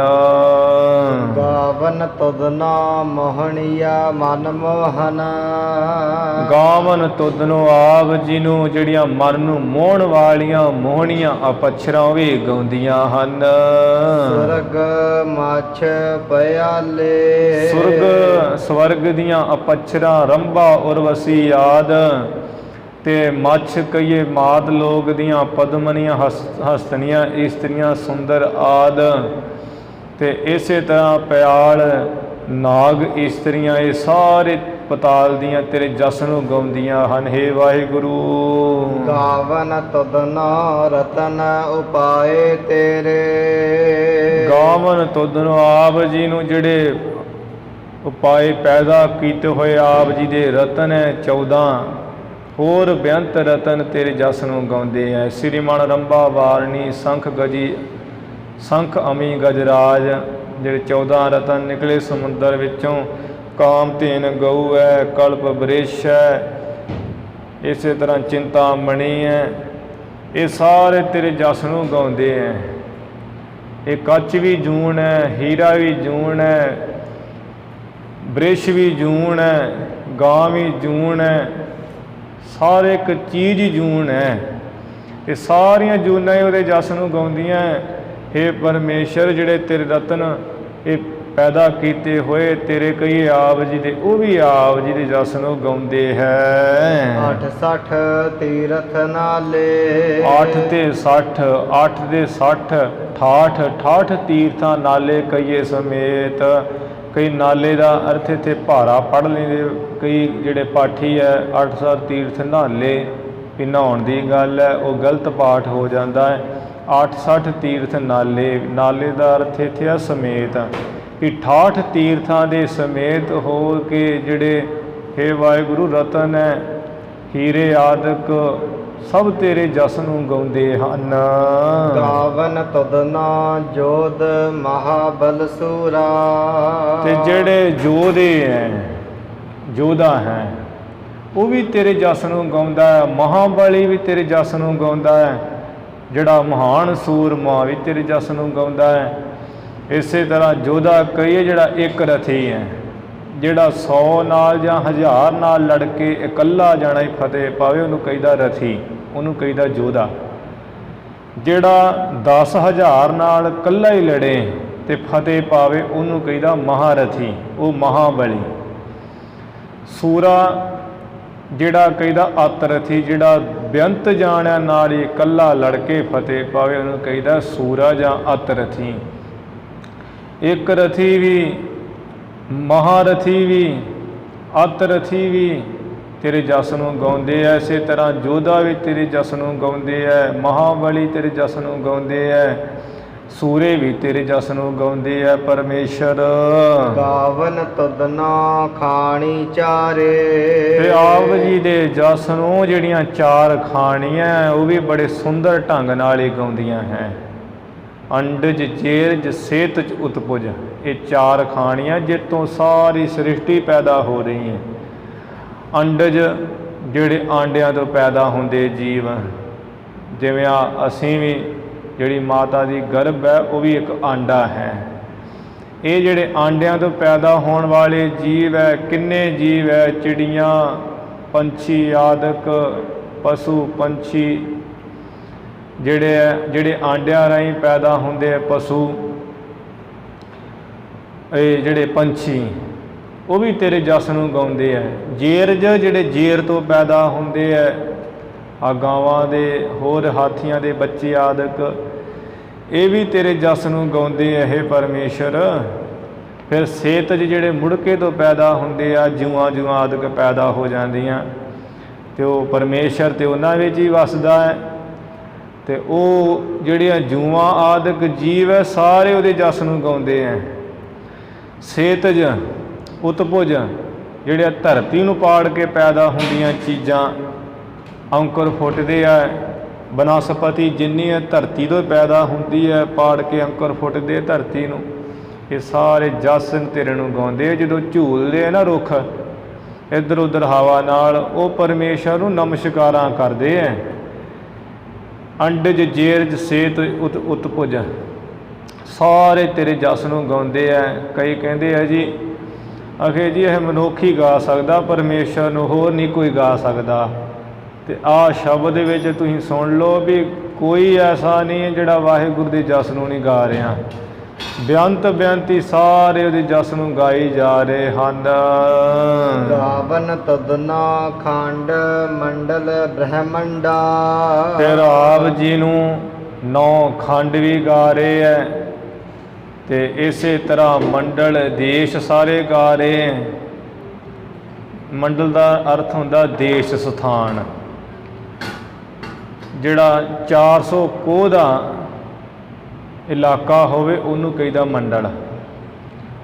ਤੇ ਬ੍ਰਹਮੰਡ ਜਿਹਦੇ ਵਿੱਚ 21 ਪੁਰੀਆਂ ਹੋਣ, ਭਾਵ 7 ਪਤਾਲ, 7 ਆਕਾਸ਼, 7 ਦੀਪ, ਉਹਨੂੰ ਕਹੀਦਾ ਬ੍ਰਹਮੰਡ। ਤੇ ਕਿੰਨੇ ਬ੍ਰਹਮੰਡ? ਕਰੋੜਾਂ ਹੀ ਬ੍ਰਹਮੰਡ। ਸਮੂਹ ਮੰਡਲ ਦਾ ਅਰਥ ਸਮੂਹ ਵੀ ਹੈ ਵੀ ਸਮੂਹ ਬ੍ਰਹਮੰਡ। ਤੇ ਇਸੇ ਤਰ੍ਹਾਂ ਹੀ ਸਮੂਹ ਜਿਹੜੇ ਹੈ ਖੰਡ ਹੈ, ਹਿੱਸੇ ਹੈ ਵੱਖੋ ਵੱਖਰੇ, ਉਹ ਵੀ ਪਰਮੇਸ਼ਰ ਤੇਰੇ ਜਸ ਨੂੰ ਗਾ ਰਹੇ ਹੈ। ਬ੍ਰਹਮੰਡ ਬੇਅੰਤ ਹੈ, ਖੰਡ ਵੀ ਜਿੰਨੀਆਂ ਧਰਤੀਆਂ ਉਨੇ ਖੰਡ ਹੈ, ਉਨੇ ਹਿੱਸੇ ਹੈ, ਉਹ ਸਾਰੇ ਤੇਰੇ ਜਸ ਨੂੰ ਗਾ ਰਹੇ ਹੈ। ਇਸੇ ਤਰ੍ਹਾਂ 7 ਪਤਾਲਾਂ ਵਿੱਚ, 7 ਆਕਾਸ਼ਾਂ ਵਿੱਚ, 7 ਦੀਪਾਂ ਵਿੱਚ, 9 ਖੰਡਾਂ ਵਿੱਚ, ਸਾਰਿਆਂ ਦੇਸ਼ਾਂ ਵਿੱਚ, ਸਾਰੀਆਂ ਪੁਰੀਆਂ ਵਿੱਚ, ਜਿੰਨੇ ਥਾਵਾਂ 'ਤੇ, ਸਾਰਿਆਂ ਬ੍ਰਹਮੰਡਾਂ ਵਿੱਚ, ਸਾਰਿਆਂ ਖੰਡਾਂ ਵਿੱਚ, ਜਿੰਨੇ ਇਹ ਥਾਵਾਂ ਦੇ ਜੀਵ ਰਹਿਣ ਵਾਲੇ, ਤਰ੍ਹਾਂ ਤਰ੍ਹਾਂ ਦੇ ਬਨਸਪਤੀ, ਸਮੁੰਦਰ, ਪਹਾੜ, ਸਾਰੇ ਤੇਰੇ ਜਸ ਨੂੰ ਗਾਉਂਦੇ ਹੈ ਵਾਹਿਗੁਰੂ ਪਰਮੇਸ਼ਰ। ਕਰ ਕਰ ਰੱਖੇ ਤੇਰੇ ਧਾਰੇ। ਤੇਰੇ ਆਪ ਜੀ ਦੇ ਇਹ ਸਾਰੇ ਜੀਵ ਉਤਪਤੀ ਕਰਕੇ, ਉਹਨਾਂ ਦੀ ਪਾਲਣਾ ਕਰਕੇ ਤੂੰ ਸਾਰਿਆਂ ਨੂੰ ਹੀ हे ਵਾਹਿਗੁਰੂ ਧਾਰੇ ਕਹੀਏ ਆਪਣੇ ਆਸਰੇ ਰੱਖੇ ਹੋਏ ਐ, ਚੇਤਨ ਸੱਤਾ ਦੇ ਕੇ। ਸੇਈ ਤੁਧਨੋ ਗਾਵਨਾ ਜੋ ਤੁਧ ਭਾਵਨਾ। ਨਾਲ ਹੀ ਸਤਿਗੁਰ ਜੀ ਇਹ ਖੁਲਾਸਾ ਕਰਦੇ ਹੈ ਪਰਮੇਸ਼ਰ ਉਹੀਓ ਤੈਨੂੰ ਗਾਉਂਦੇ ਆ ਜਿਹੜੇ ਤੈਨੂੰ ਭਾਉਂਦੇ ਆ, ਚੰਗੇ ਲੱਗਦੇ ਆ, ਜਿਹੜੇ ਤੇਰੇ ਉੱਪਰ ਭਾਵਨਾ ਸ਼ਰਧਾ ਰੱਖਦੇ ਆ, ਉਹੀਓ ਤੈਨੂੰ ਗਾਉਂਦੇ ਆ ਮਹਾਨ। ਰਤੇ ਤੇਰੇ ਭਗਤ ਰਸਾਲੇ। ਤੇਰੇ ਕਈਏ ਜਿਹੜੇ ਆਪ ਜੀ ਦੇ ਭਗਤ ਹੈ ਨਾ, ਰਸਾਲੇ ਸੁੰਦਰ, ਤੇ ਰੱਤੇ ਕਈ ਜਿਹੜੇ ਤੇਰੇ ਨਾਮ ਦੇ ਰੰਗ ਵਿੱਚ ਰੰਗੇ ਹੋਏ ਹੈ, ਉਹ ਤੇਰੇ ਭਗਤ ਰਸਾਲੇ ਰਸਾਂ ਦੇ ਉਹ ਘਰ ਹੋ ਗਏ ਐ। ਹੋਰ ਕੇਤੇ ਤੁਧਨੋ ਗਾਵਨਾ, ਸੇ ਮੈਂ ਚਿਤ ਨਾ ਆਵਨਾ। ਗੁਰੂ ਨਾਨਕ ਸਾਹਿਬ ਜੀ ਕਹਿੰਦੇ ਹੈ ਵਾਹਿਗੁਰੂ ਹੋਰ ਤੈਨੂੰ ਕਿੰਨੇ ਗਾਉਂਦੇ ਐ, ਉਹ ਤੇ ਮੇਰੇ ਚਿੱਤ ਵਿੱਚ ਨਹੀਂ ਆ ਰਹੇ ਵੀ ਹੋਰ ਕਿੰਨੇ ਗਾਉਂਦੇ ਐ, ਸੋ ਮੈਂ ਚਿੱਤ ਨਾ ਆਵਣ, ਵੀ ਉਹ ਸਾਨੂੰ ਹਜੇ ਯਾਦ ਨਹੀਂ ਆ ਰਹੇ ਜਿਹੜੇ ਤੈਨੂੰ ਗਾਉਂਦੇ ਐ ਸਾਰੇ। ਨਾਨਕ ਕਿਆ ਵਿਚਾਰੇ। ਗੁਰੂ ਨਾਨਕ ਸਾਹਿਬ ਜੀ ਫਰਮਾਉਂਦੇ ਐ ਵੀ ਉਹ ਜਿਹੜੇ ਆਪ ਜੀ ਨੂੰ ਹੈ ਪਰਮੇਸ਼ਰ ਹੋਰ ਕਿੰਨੇ ਗਾਉਂਦੇ, ਉਹਦੇ ਚੇਤੇ ਹੀ ਨਹੀਂ ਹੈ, ਸਾਨੂੰ ਯਾਦ ਹੀ ਨਹੀਂ ਹੈ। ਉਹਨਾਂ ਦੀ ਅਸੀਂ ਕੀ ਵਿਚਾਰ ਕਰਕੇ ਦੱਸ ਸਕਦੇ, ਕੀ ਕਥਨ ਕਰ ਸਕਦੇ ਉਹਨਾਂ ਦਾ। ਸੋਈ ਸੋਈ ਸਦਾ ਸੱਚ ਸਾਹਿਬ। ਉਹ ਸੱਚਾ ਸਾਹਿਬ ਸੋਈ ਕਹੀਏ ਪਹਿਲਾਂ ਭੂਤ ਵਿੱਚ ਵੀ ਸੀ, ਹੁਣ ਵੀ ਹੈ, ਸਦਾ ਹਮੇਸ਼ਾ ਹੀ ਰਹੇਗਾ। ਸਾਚਾ ਸਾਚੀ ਨਾਈ। ਉਹ ਵਾਹਿਗੁਰੂ ਸਾਚਾ ਸੱਚਾ ਹੈ, ਤੇ ਸੱਚੀ ਉਹਦੀ ਨਾਈ ਵਡਿਆਈ ਮਹਿਮਾ ਹੈ ਭਾਈ। ਹੈ ਵੀ ਹੋਸੀ ਜਾਏ ਨਾ ਜਾਸੀ। ਇਹ ਵਾਹਿਗੁਰੂ ਤੂੰ ਪਹਿਲਾਂ ਕਹੀਏ ਹੈ, ਕਹੀਏ ਪਹਿਲਾਂ ਵੀ, ਹੁਣ ਵੀ ਹੈ, ਵੀ ਤੇ ਭੂਤ ਵਿੱਚ ਜਦੋਂ ਸਮਾਂ ਪਹਿਲਾਂ ਨਹੀਂ ਸੀ, ਇਹ ਸੰਸਾਰ ਹੈਗੇ ਉਦੋਂ ਵੀ ਸੀ ਤੂੰ ਹੋਸੀ, ਤੇ ਪਰਮੇਸ਼ਰ ਤੂੰ ਭਵਿੱਖ 'ਚ ਵੀ ਹੋਏਗਾ, ਸਦਾ ਹੀ ਰਹੇਗਾ। ਹੈ ਵੀ ਹੋਸੀ ਜਾਏ ਨਾ ਜਾਸੀ, ਤੇ ਤੂੰ ਜਨਮਦਾ ਨਹੀਂ ਹੈ ਕਿਸੇ ਮਾਂ ਦੇ ਪੇਟ ਰਾਹੀਂ, ਜਨਮਿਆ ਨਹੀਂ ਹੈ ਤੇ ਜਾਏ ਨਾ ਜਾਸੀ। ਜਨਮ ਕੇ ਤੂੰ ਜਾਂਦਾ ਨਹੀਂ ਹੈ, ਜਨਮਦਾ ਹੀ ਨਹੀਂ ਹੈ ਤੇ ਜਾਏਗਾ ਕਿੱਥੇ, ਜਾਂਦਾ ਨਹੀਂ ਹੈ ਪਰਮੇਸ਼ਰ ਕਿਤੇ ਤੂੰ। ਰਚਨਾ ਜਿਨ ਰਚਾਈ, ਜਿਨ ਕਹੀਏ ਜਿਸ ਪਰਮੇਸ਼ਰ ਨੇ ਇਹ ਰਚਨਾ ਸ੍ਰਿਸ਼ਟੀ ਜਿਹੜੀ ਰਚਾਈ ਹੈ, ਬਣਾਈ ਹੋਈ ਹੈ। ਜਿਨ ਰਚਨਾ ਜਿਨ ਰਚਾਈ, ਜਿਨ ਰਚਨਾ ਰਚਾਈ ਜਾਏ ਨਾ ਜਾਸੀ। ਇਵੇਂ ਵੀ ਅਰਥ ਕਰ ਲੈਣਾ ਵੀ ਜਿਸ ਪਰਮੇਸ਼ਰ ਨੇ ਸ੍ਰਿਸ਼ਟੀ ਰਚਾਈ ਹੈ ਨਾ, ਬਣਾਈ ਹੈ, ਉਹ ਜਾਏ ਨਾ, ਉਹ ਨਹੀਂ ਜਾਂਦਾ। ਸਤਿਗੁਰ ਮੇਰਾ ਸਦਾ ਸਦਾ ਨਾ ਆਵੇ ਨਾ ਜਾਏ। ਉਹ ਜੋ ਸਤ ਚੇਤਨ ਹੈ ਨਾ ਪਰਮੇਸ਼ਰ, ਉਹ ਨਾ ਜਾਂਦਾ ਹੈ ਨਾ ਆਉਂਦਾ ਹੈ, ਕਿਉਂਕਿ ਉਹ ਅਜਨਮਾ ਹੈ। ਵਾਹਿਗੁਰੂ ਰੰਗੀ ਰੰਗੀ ਭਾਤੀ ਕਰ ਕਰ ਜਿਨਸੀ। ਫਿਰ ਉਸ ਵਾਹਿਗੁਰੂ ਨੇ ਰੰਗਾਂ ਰੰਗਾਂ ਦੇ ਇਹ ਪੈਦਾ ਕੀਤੇ ਹੋਏ ਜੀਵ, ਰੰਗਾਂ ਰੰਗਾਂ ਦੀ ਸ੍ਰਿਸ਼ਟੀ ਪੈਦਾ ਕੀਤੀ। ਕੋਈ ਕਾਲਾ ਹੈ, ਕੋਈ ਗੋਰਾ ਹੈ, ਕੋਈ ਸਾਂਵਲਾ ਹੈ, ਕੋਈ ਡੱਬ ਖੜੱਬਾ ਹੈ। ਅੱਜ ਗਾਵਾਂ ਵੇਖੋ, ਕੋਈ ਡੱਬ ਖੜੱਬੀਆਂ, ਕੋਈ ਲਾਲ ਹੈ, ਕੋਈ ਕਾਲੀਆਂ, ਮੱਝਾਂ ਕਾਲੀਆਂ, ਕਾਂ ਜਿਹੜੇ ਚਿੱਟੇ ਕਾਲੇ ਜੇ ਹੈ, ਬੰਗਲੇ ਚਿੱਟੇ ਹੈ, ਤੋਤੇ ਹਰੇ ਹੈ, ਗਲ 'ਚ ਗਾਨੀ ਲਾਲ ਪਾਈ ਹੈ, ਕਿਸੇ ਦੇ ਕਾਲੀ ਪਾਈ ਹੈ, ਕਿਸੇ ਦੇ ਲਾਲ ਪੰਖ ਕਰ ਦਿੱਤੇ ਤੋਤੇ ਦੇ। ਆ ਮੋਰਾਂ ਦੇ ਰੰਗ ਵੇਖੋ, ਚਿੜੀਆਂ ਦੇ ਰੰਗ ਵੇਖੋ, ਕਿੰਨੇ ਤਰ੍ਹਾਂ ਦੀਆਂ ਰੰਗਾਂ ਰੰਗਾਂ ਦੇ ਉਹਨੇ ਮਾਰੇ ਨੇ ਬਣਾਏ ਹੋਏ। ਰੰਗੀ ਰੰਗੀ ਭਾਤੀ, ਫਿਰ ਭਾਤੀ ਤਰ੍ਹਾਂ ਤਰ੍ਹਾਂ ਦੀ, ਤਰ੍ਹਾਂ ਤਰ੍ਹਾਂ ਦੀ ਭਾਵ ਉਹਨੇ ਸ੍ਰਿਸ਼ਟੀ ਬਣਾਈ ਹੋਈ ਹੈ। ਕਿੰਨੇ, ਕੋਈ ਆ ਜਵਾਨ ਹੈ, ਕੋਈ ਮਧਰਾ ਹੈ, ਕੋਈ ਬਹੁਤਾ ਹੀ ਉੱਚਾ ਹੈ, ਕੋਈ ਬਹੁਤਾ ਹੀ ਛੋਟਾ ਹੈ, ਕੋਈ ਆ ਦਰਮਿਆਨਾ ਜਿਹੀ ਹੈ। ਤੇ ਉਹ ਤਰ੍ਹਾਂ ਤਰ੍ਹਾਂ ਦੀ ਰੰਗੀ ਰੰਗੀ ਭਾਤੀ ਕਰ ਕਰ। ਹੇ ਵਾਹਿਗੁਰੂ ਤੂੰ ਸ੍ਰਿਸ਼ਟੀ ਕਰਕੇ ਤੇ ਉਹਨਾਂ ਦੀ ਪਾਲਣਾ ਕਰਕੇ ਤੇ ਜਿਨਸੀ, ਫਿਰ ਜਿਨਸਾਂ ਦੀ ਬਣਾਈ ਹੋਈ ਹੈ। ਹਾਥੀ ਜਿਨਸ ਵੱਖਰੀ ਹੈ, ਘੋੜੇ ਜਿਨਸ ਵੱਖਰੇ ਹੈ, ਗਾਵਾਂ ਵੱਖਰੀ ਜਿਨਸ ਦੀਆਂ, ਮੱਝਾਂ ਵੱਖਰੀ ਜਿਨਸ ਦੀਆਂ। ਫਿਰ ਘੋੜੇ ਦਰਿਆਈ ਘੋੜੇ ਹੈ, ਕੋਈ ਖਚਰਾ ਜੀਆਂ ਹੈ, ਕੋਈ ਤੇ ਤਗੜੇ ਹੈ, ਕੋਈ ਮਾੜੇ ਜਿਹੇ ਹੈ। ਆ ਗਾਵਾਂ ਕਿੰਨੀ ਜਿਨਸਾਂ ਦੀ, ਕੋਈ ਕਬਲਾ ਗਊ ਹੈ, ਕੋਈ ਕਾਮਧੇਨ ਗਊ ਹੈ, ਕੋਈ ਜੀ ਦੇਸੀ ਗਾਂ ਹੈ, ਕੋਈ ਅੰਗਰੇਜ਼ੀ ਗਾਂ ਹੈ, ਕਿੰਨੇ ਤਰ੍ਹਾਂ ਦੀਆਂ ਹੈ। ਉਹ ਜਿਨਸਾਂ ਵੇਖੋ ਕਿੰਨੀਆਂ ਹੈ। ਆ ਪਹਾੜੀ ਕਾਂ ਬੜੇ ਤਗੜੇ ਹੁੰਦੇ ਹੈ, ਜਿਹੜੇ ਆਪਣੇ ਨਗਰਾਂ 'ਚ ਉਹ ਛੋਟੇ ਜਿਹੇ ਹੁੰਦੇ ਹੈ। ਜਿਹੜਾ ਤੋਤਾ ਬੋਲ ਲੈਂਦਾ ਹੈ ਵੀ ਆਵਾਜ਼ ਕੱਢ ਲੈਂਦਾ ਮਨੁੱਖ ਦੀ, ਉਹ ਤਗੜੇ ਹੁੰਦੇ ਹੈ। ਜਿਹੜੇ ਆਮ ਉਹ ਪਤਲੇ ਹੁੰਦੇ ਹੈ। ਆ ਕੁੱਤਿਆਂ ਦੀ ਕਿਸਮਾਂ ਵੇਖੋ ਕਿੰਨੀਆਂ, ਕਿੰਨੀਆਂ ਰੰਗੀ ਰੰਗੀ ਭਾਤੀ ਕਰ ਕਰ ਜਿਨਸੀ। ਹੈ ਪਰਮੇਸ਼ਰ ਤੂੰ ਤੇ ਰੰਗਾਂ ਰੰਗਾਂ ਦੀ, ਤਰ੍ਹਾਂ ਤਰ੍ਹਾਂ ਦੀ ਸ੍ਰਿਸ਼ਟੀ ਕਰ ਕਰਕੇ ਤੇ ਜਿਨਸਾਂ ਜਿਨਸਾਂ ਦੀ। ਮਾਇਆ ਜਿਨ ਉਪਾਈ, ਜਿਨ ਕਹੀਏ ਜਿਸ ਪਰਮੇਸ਼ਰ ਨੇ ਆ ਮਾਇਆ ਵਿੱਚ ਸੱਤਾ ਪਾ ਕੇ, ਆਪਣੀ ਸੱਤਾ ਸਫੂਰਤੀ ਦੇ ਕੇ ਸ੍ਰਿਸ਼ਟੀ ਉਪਾਈ ਪੈਦਾ ਕੀਤੀ ਹੈ। ਕਰ ਕਰ ਦੇਖਾ ਕੀਤਾ ਆਪਣਾ, ਉਹ ਆਪਣਾ ਵਾਹਿਗੁਰੂ ਕੀਤਾ ਹੋਇਆ ਇਹ ਸੰਸਾਰ ਕਰ ਕਰਕੇ ਵੇਖਦਾ ਹੈ, ਕੋਈ ਨਹੀਂ ਬਾਹਰਾ ਉਸ ਤੋਂ। ਜਿਉ ਤਿਸ ਦੀ ਵਡਿਆਈ, ਜਿਵੇਂ ਉਸ ਪਰਮੇਸ਼ਰ ਦੀ ਵਡਿਆਈ ਇੱਛਾ ਰਜਾ ਹੈ, ਉਹ ਕਿਸੇ ਦਾ ਬੱਜਾ ਨਹੀਂ ਹੈ ਵੀ ਮੈਂ ਐਵੇਂ ਨਹੀਂ ਐਵੇਂ ਬਣਾਵਾਂ।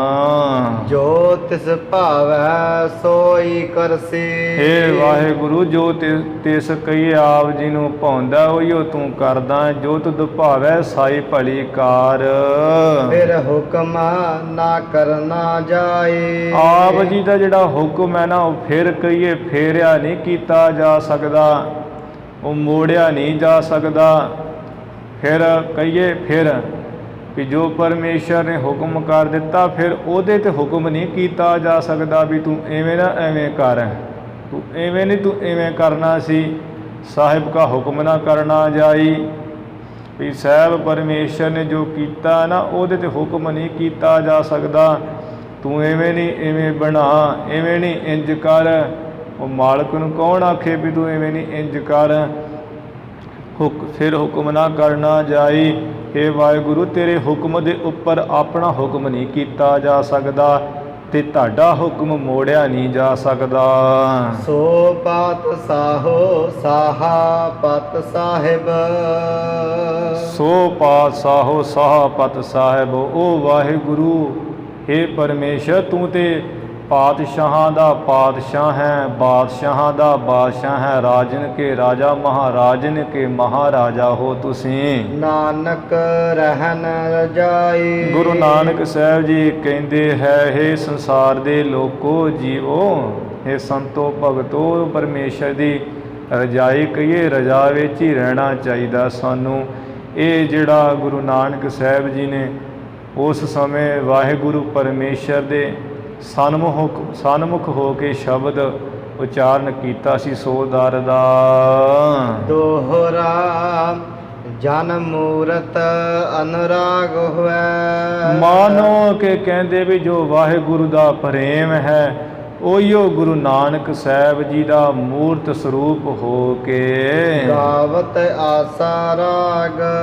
ਤੇ ਉਹ ਵਾਹਿਗੁਰੂ ਦਾ ਜਿਹੜਾ ਪ੍ਰੇਮ ਹੈ, ਉਹੀਓ ਗੁਰੂ ਨਾਨਕ ਸਾਹਿਬ ਸਰੂਪ ਹੋ ਕੇ ਆਸਾ ਰਾਗ ਵਿੱਚ ਗਾਇਨ ਕੀਤਾ, ਗਾ ਰਹੇ ਸੀ। ਸੋ ਦਰ ਸ਼ਬਦ ਉਚਾਰ ਕੈ। ਜਿਹੜਾ ਸੋ ਦਰ ਸਰਲੇਖ ਹੇਠ ਸ਼ਬਦ ਨੂੰ ਉਚਾਰ ਕੇ ਬੰਦਤ ਹੋਇ ਅਸ਼ਟਾਂਗ। ਗੁਰੂ ਨਾਨਕ ਸਾਹਿਬ ਜੀ ਆਪਣੇ 8 ਅੰਗ ਲਾ ਕੇ ਵਾਹਿਗੁਰੂ ਸਰਗੁਣ ਸਰੂਪ ਨੂੰ ਨਮਸਕਾਰ ਕੀਤੀ, ਭਾਵ ਡੰਡੌਤ ਬੰਦਨਾ ਕੀਤੀ। ਡੰਡੌਤ ਬੰਦਨਾ ਅਨਕ ਬਾਰ ਬੰਦਨਾ, ਹਰ ਬੰਦਨਾ ਗੁਣ ਗਾਵਹੁ ਗੋਪਾਲ ਰਾਏ। ਸੋਰਠਾ ਅਖੰਡ ਮੰਡਲਾਕਾਰ ਦਿਪਤ। ਅਖੰਡ ਮੰਡਲਾਕਾਰ, ਇਸ ਤਰ੍ਹਾਂ ਜੋ ਇੱਕ ਰਸ ਹੈ ਤੇ ਮੰਡਲਾਕਾਰ ਗੋਲਾਕਾਰ ਹੈ। ਦਿਪਤ ਤੇਜ 7 ਕੋਟ ਰਵ।